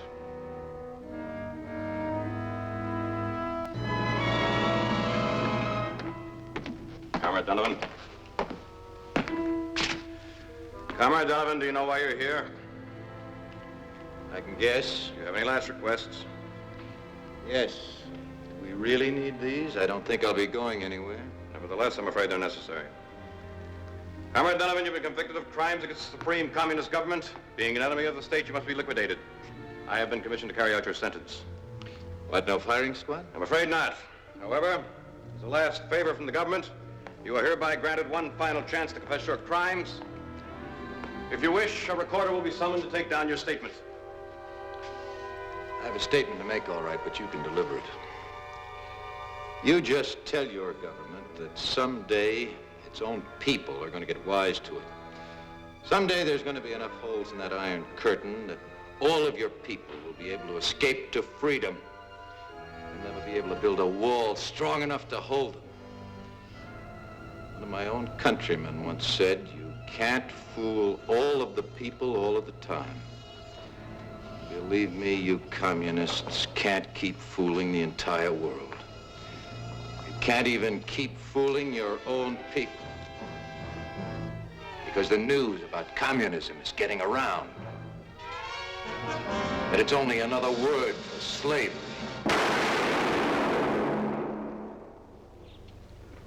Don't worry, Jerry. That bullet will never reach you.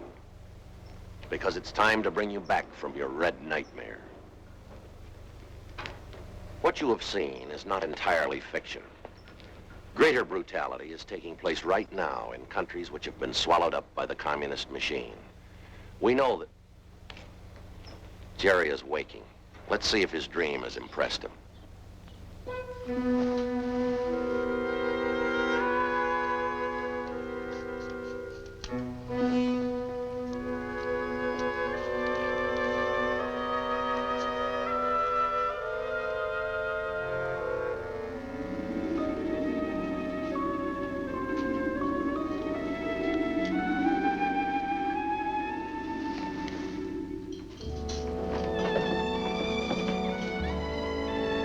Helen? Yes, darling. Helen? Honey, the kids polished off the eggs. Would you mind cereal? Cereal will be fine, just fine. I'll get it in just a minute. Good morning.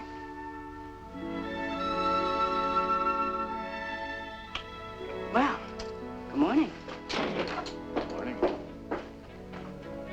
Daddy, will you buy me a new space helmet? A what? He's gone from wide open spaces to outer space. Oh, he is he? Yeah, I guess we can put you in orbit all right.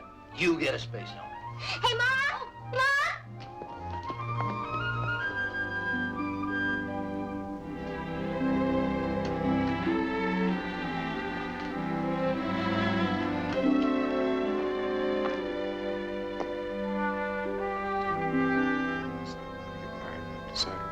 Hello there. Hi, Daddy. Hi. Mr. Donovan? Bill? If you two kids don't have this car in shape by now, I don't think you ever will. Well, if you'd like to talk some more about that marriage business, you better catch me while I'm in a good mood. Oh, Daddy.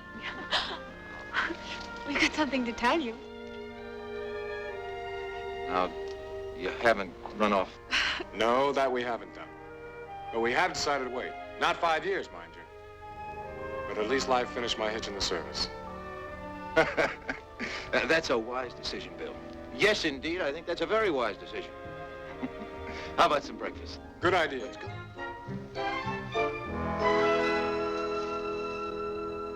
Jerry knows now, so he'll never forget it. Responsibilities are a privilege, an inherent American right, the strength of our nation. The bright hopes of a free world are founded on the dedication of individual Americans, people who guarantee freedom by standing ready to fight against aggression, against the communist attempts at world enslavement. Freedom is not hereditary.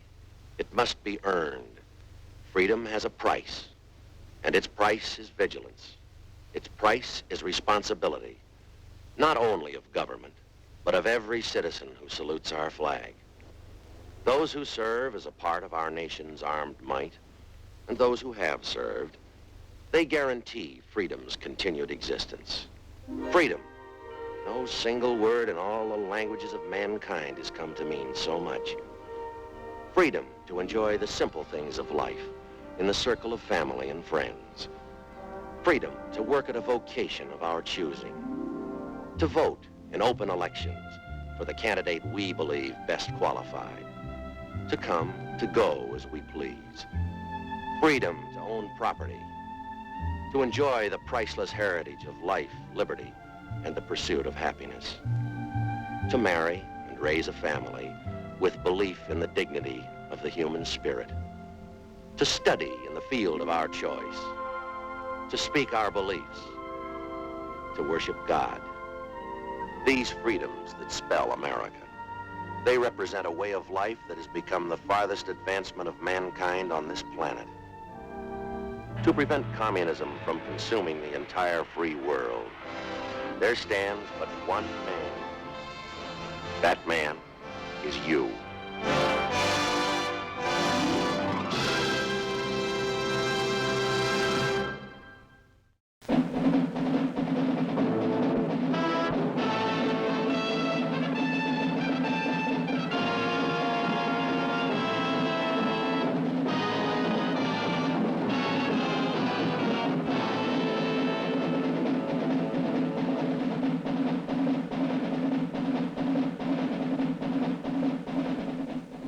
Road's end, the wall.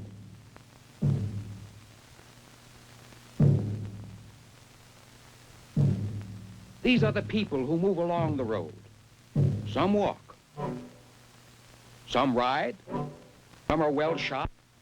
Some are barefoot. Some are so young they must be carried. Or so old. Of the hundreds of millions who take this road, some do so willingly. Others hope that the road leads to bread for the hungry, peace for the weary, land for the landless. Some protest openly. Doesn't matter. Some were born on the road. Many will die along the way. Havana, Cuba, January 1959. This road leads to this wall. Red China, September 1960. This road, this wall. Berlin, December 1961. This road, this wall.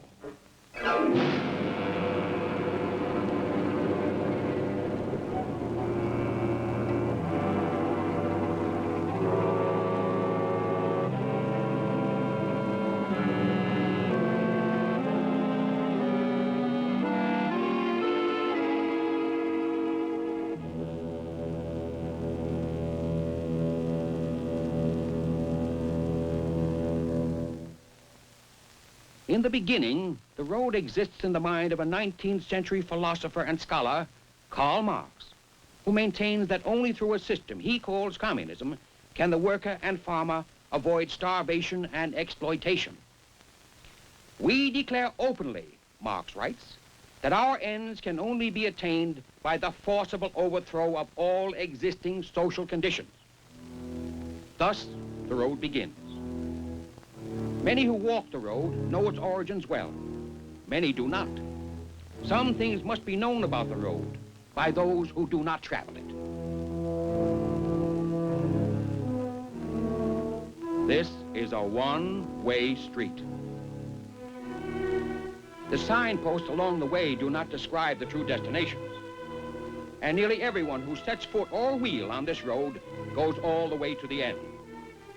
For there are few exits, only difficult, dangerous escapes. This man is Bernd Ludenz, a resident of East Berlin. His right to free passage into West Berlin is guaranteed by international agreement.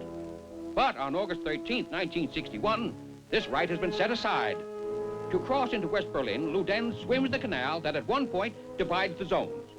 On reaching the western bank, he takes his first few steps into freedom and is promptly shot down by rifle fire from a border guard on the communist side.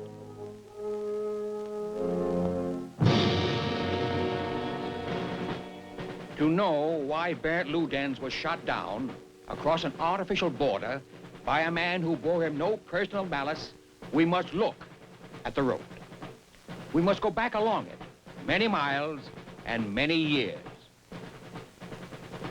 Back from Berlin, 1961, to Havana, 1959, to Budapest, 1956, Koyokan, 1940, Kronstadt, 1921.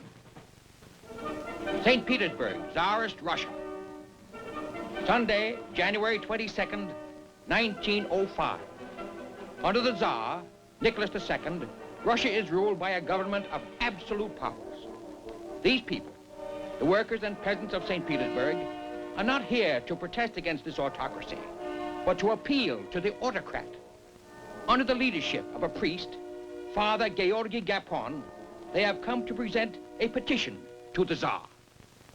We, the working men and inhabitants of St. Petersburg, come to thee, sire, to seek defense. We have become beggars. We wait. 250,000 people stand before the Winter Palace. But the Tsar, in fact, is not there. Nor is it his will that the petition be received. Instead,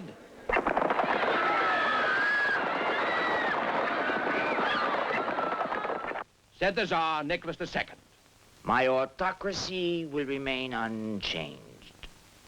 Said Father Gapon, we no longer have a Tsar. Long live the fight for freedom. The bearded young man who mends Father Gapon's words is V.I. Ulyanov. Party name, Lenin. Long live the revolutionary proletariat, say we. The Tsar will never be a success as a ruthless autocrat. He doesn't even look the part. And he's busy. Busy with elaborate ceremonials that no longer interest hungry people.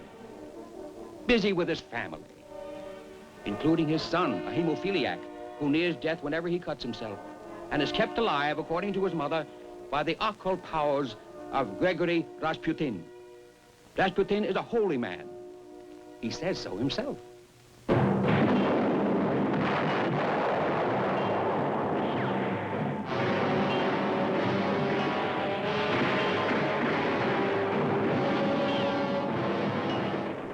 World War I may be hell in the West.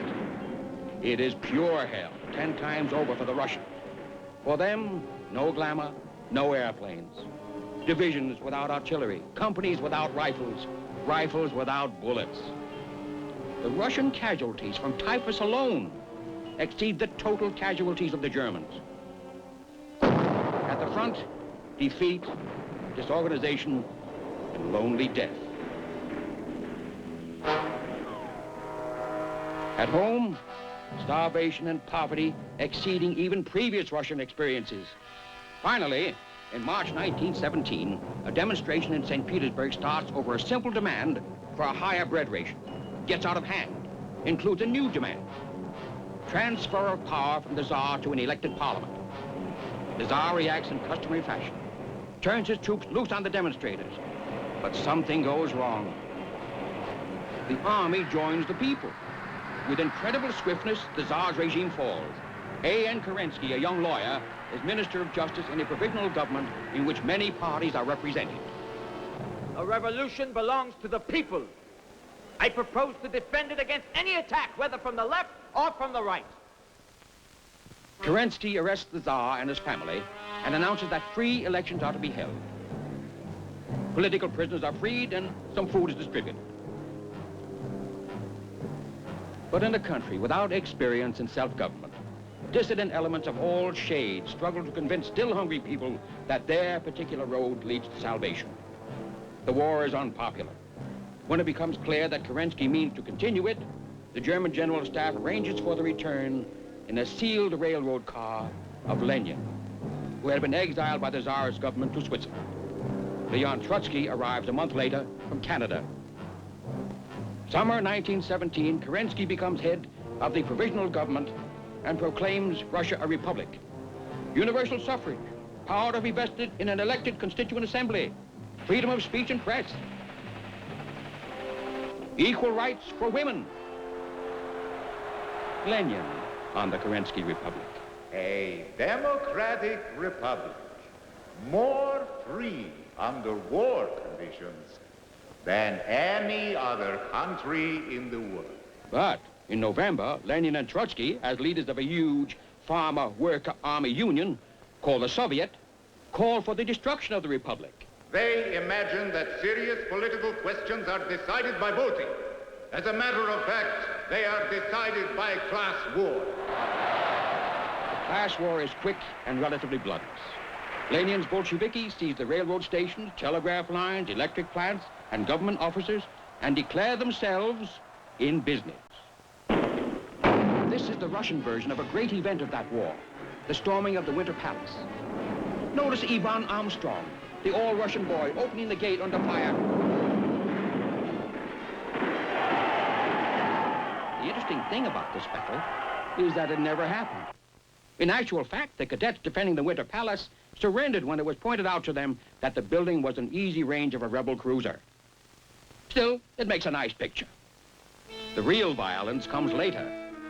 On November 25th, the election Kerensky had called is held under the control of Lenin's Bolsheviki, who, to their amazement, lost it, 3-1.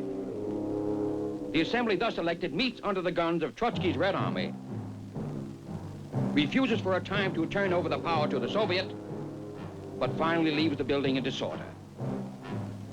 The following day, a few thousand citizens gather outside the building to protest against the dismissal of the assembly they have elected, and are promptly shot down by rifle fire by Trotsky's Red Army. Not by voting, by class war. Citizens of the Soviet Union still vote, but not since November 1917 has more than one name per office appeared on the ballot. The assembly never reconvenes. Power passes to the Soviet, which Lenin controls, Commissar, where Lenin's power is absolute. This is the dictatorship of the proletariat, a power won and maintained by violence, power that is unrestricted by any laws, resting directly on force. Keep this well in mind. Lenin makes peace with the Germans, and now a genuine civil war breaks out. Before it ends, the White Russians rebel against the Reds. Allied troops fight to keep Russia in the war. Cossacks fight for both sides. Tsarists rise up to restore the monarchy. The Tsar and his family are executed. And the Cheka, first of many Soviet secret police groups, becomes active. Arrest without charge, imprisonment or exile without trial, disappearance without explanation, all become routine. But Lenin complains. There is still too little ruthlessness. Not because we lack determination, but because we do not know how to capture enough profiteers, marauders. capitalists. However many they capture, they miss one. On August 30th, 1918, a young lady named Dora Kaplan takes a shot at Lenin. Her motives are unknown. Her marksmanship, defective. Lenin is only slightly wounded. That night, in Moscow alone, 500 anti-Leninists are executed on suspicion of being associated with Miss Kaplan's effort.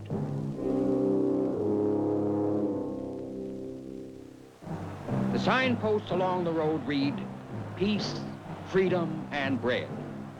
Because they understood that freedom and bread could be theirs only when peace was obtained, the workers and sailors of Kronstadt have fought and won a bloody civil war. Now, on March 7, 1921, they mill in the streets asking for freedom and bread. Finally, at 6:45 in the evening,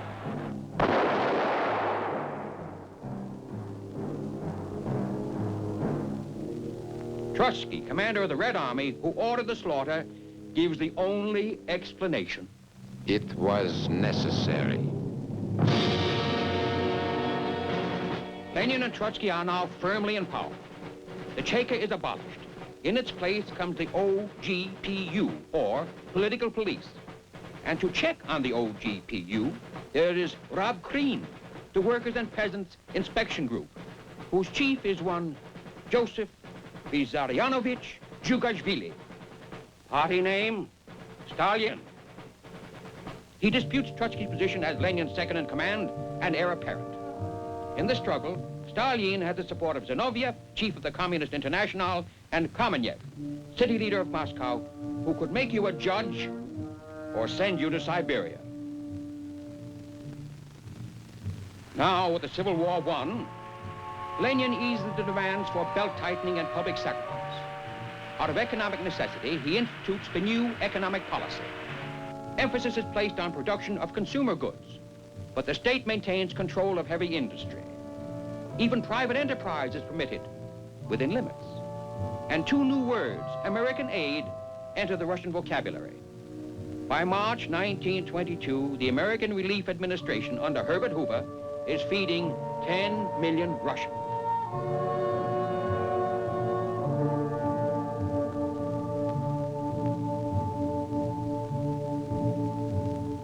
But in March 1923, Lenin suffers a stroke. The following January, he is dead.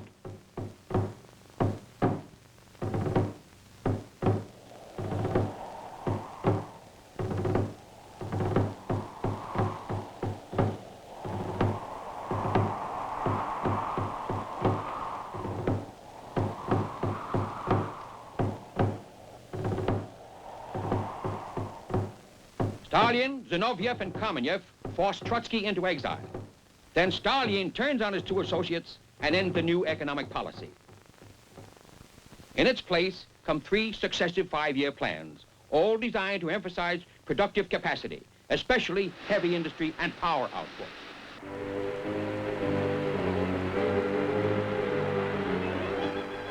From 1928 to 1941, Russia's industrial capacity rises nearly 300%.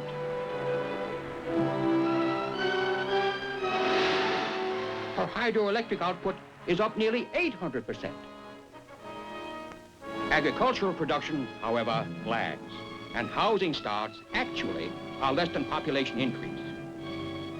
If you're an average Russian, this means more work, not enough to eat, and less living space per family. If you don't work hard enough, or if you complain, there are plenty of trains to Siberia, where many hydroelectric dams are being built. On the other hand, if you work hard, you might become a Stakhanovite. All you have to do is break the production record for your machine and get a medal and a small wage increase. That's better than a quick trip to the reindeer country. These are also the years of the great executions, called Yezhovshchina, in honor of Stalin's executioner, N.I. Yezhov. How many people are permanently removed from circulation? No one knows. In some provinces, as much as 4% of the population vanishes. Kamenev and Zinoviev, who helped Stalin seize power, are quickly disposed of. To have been a friend of either one of them is now a crime. For this and related activities, well over half of the top communist leadership and thousands of lesser officials vanish, as do most of the army officers. A very few of Yachow's victims are given trials. Some of the trials are remarkable. For example, several defendants are convicted of conspiring with Trotsky in 1936 in the Hotel Bristol in Copenhagen. In actual fact, in 1936, the hotel was no longer in business. Next case. In 1938, Yachow himself is purged, together with many purged judges, labor camp operators, and the like.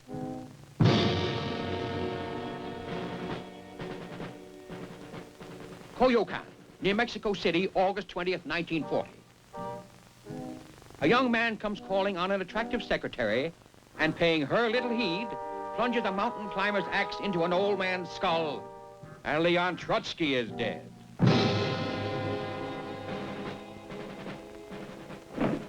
In the West, meanwhile, another dictatorship arose, devoted to world conquest, complete with infallible leader, secret police, and cattle cars that carried men and women to the grave, or worse. Vor uns liegt Deutschland, in uns marschiert Deutschland, und hinter uns kommt Deutschland. This is the time of the Popular Front. All who would make common cause against the fascists are welcome. But even as the pickets march, the Popular Front is changing. On August 23rd, 1939, Molotov for the Russians and von Ribbentrop for the Germans undertake to divide the world between them.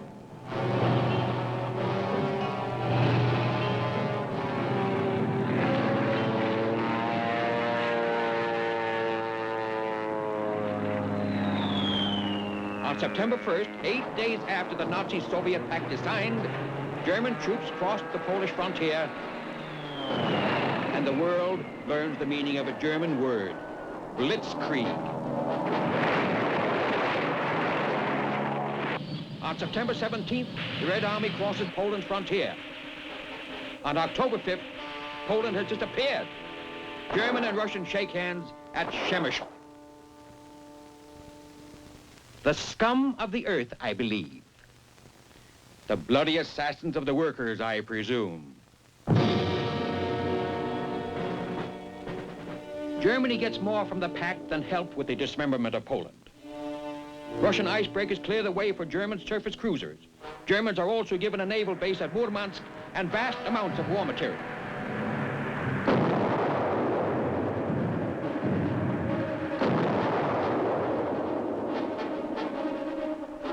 French communists sabotage the electrical systems on French fighter planes.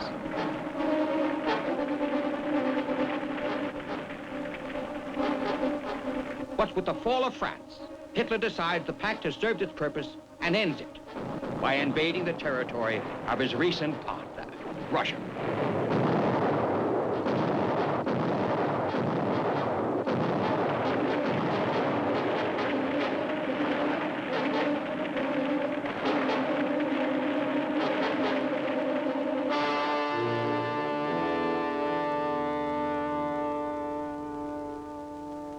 The turning point of the German invasion of Russia comes at Volgograd, which was then called Stalingrad.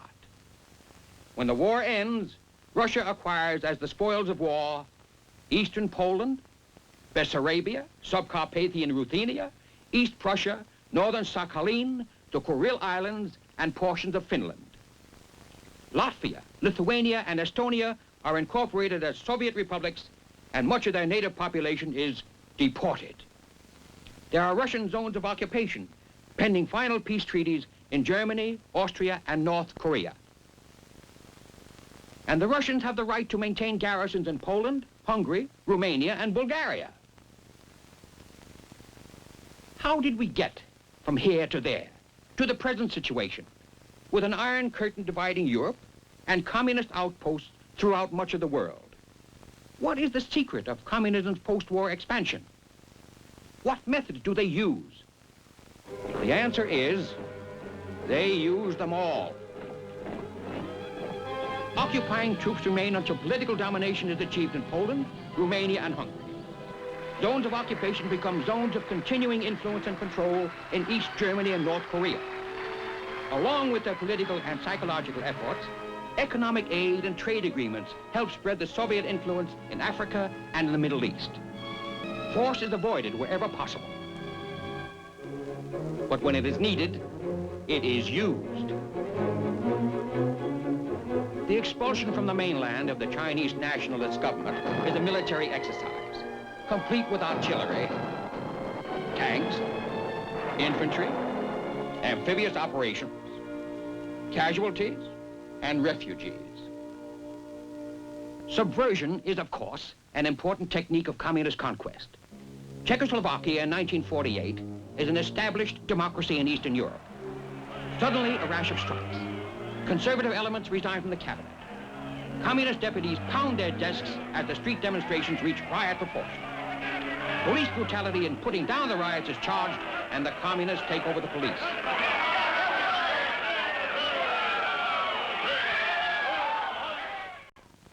On February 25th, informed that the alternative is civil war, and aware of unmistakable threats of invasion from the Soviet Union if he does not capitulate, President Benesch accepts a communist cabinet. But Jean Marjadik, son of the country's greatest hero, will not go along and remains in the Foreign Office. 2 weeks later, his dead body is discovered. Whether he was murdered or killed himself is not known to this day.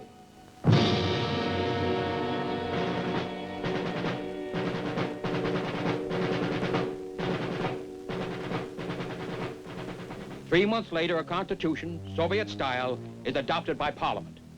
Benesch refuses to sign it and is forced from office. Before the year is over,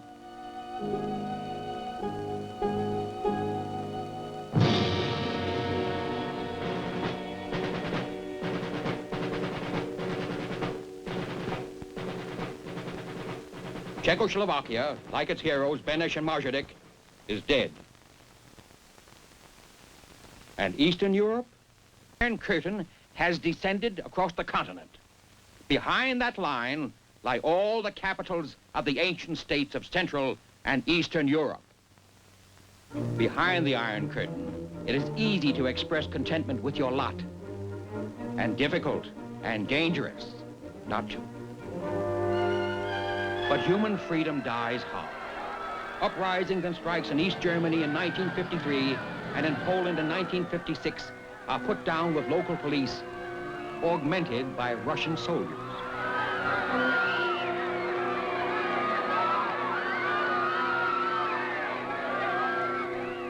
In Poland, concessions are made so that Poland today, although indisputably communist, permits a degree of freedom unheard of in the other Iron Curtain countries.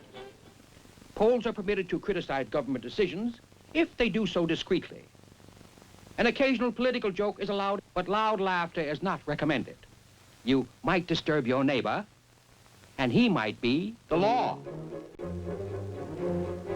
Budapest, October 1956. These demonstrators are not anti-communists. In fact, many of them, Hungarian students particularly, are communists who feel that as Hungarians, they have the inalienable right to determine how Hungarian communism is to be administered. On October 24th, local party bosses decide enough is enough, and in the interest of law and order, their order, direct police to fire into the crowd. But the crowd does not melt away, even when Russian garrison troops join the police. Faced by an overwhelming mob, the Russians make a strategic withdrawal, leaving the Hungarian police to be slaughtered by their own countrymen.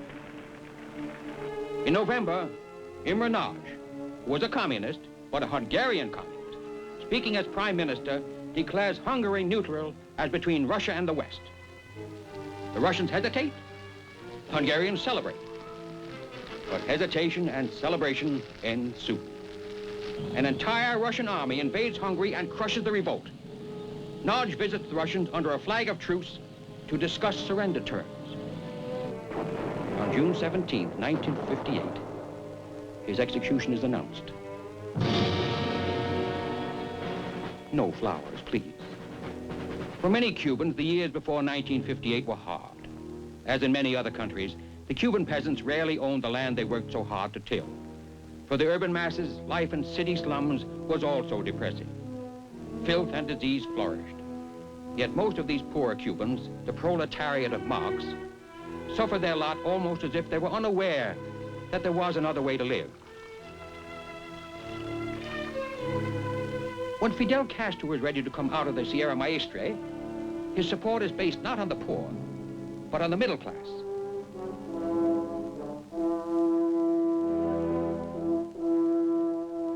Ironically, it is the knowledgeable who form the advance guard of the revolution. But when the Pied Piper seeks to broaden his support and sounds the call for bread and peace, the poor are there to listen. Many believe, few doubt. The revolution is a success.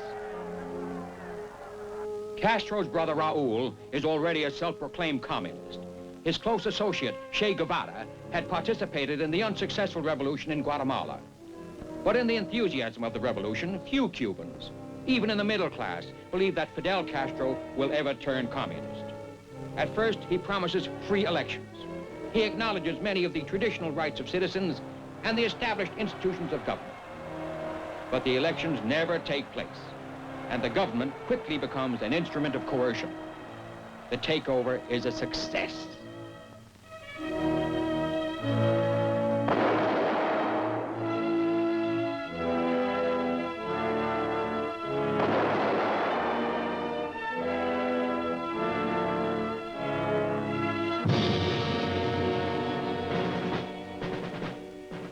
Berlin, 1961. Our road has almost reached the present.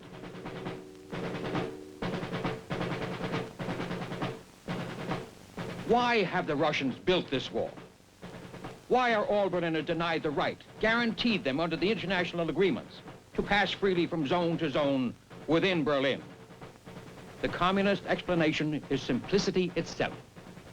According to them, West Berlin was a base for intrigue and imperialist assaults on East Berlin and East Germany, where a man has a chance to enjoy the finer things in life. But Bernd Ludens was going the other way, east to west. And so has every other casualty at the wall. No one can be sure of the real reason.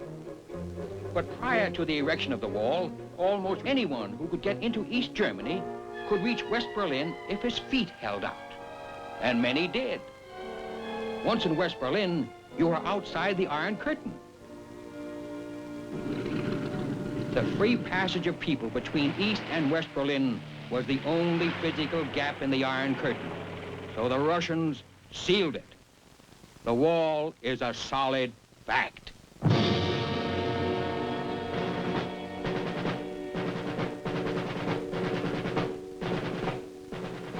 And the wall remains. It stands in Berlin today.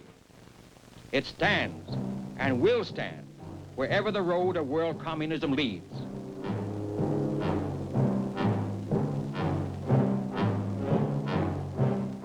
Someday, according to its builders, it will surround not merely the world, but the moon, the stars, outer space, the universe. Their objective is clear, and so is ours. They intend to put the world on their road. We intend that the world shall be free, each man and each country to choose the road that suits him best. To achieve our objective, we need, above all, to understand. Each new threat must be met, force with force, as in Korea. Threaten military action with military aid, as in Greece and Turkey. Exploitation of economic weakness with economic aid and cooperation, of the sort that has helped keep Western Europe independent. The choice is not red or dead. The choice lies between wisdom and ignorance, bravery and cowardice, freedom and slavery.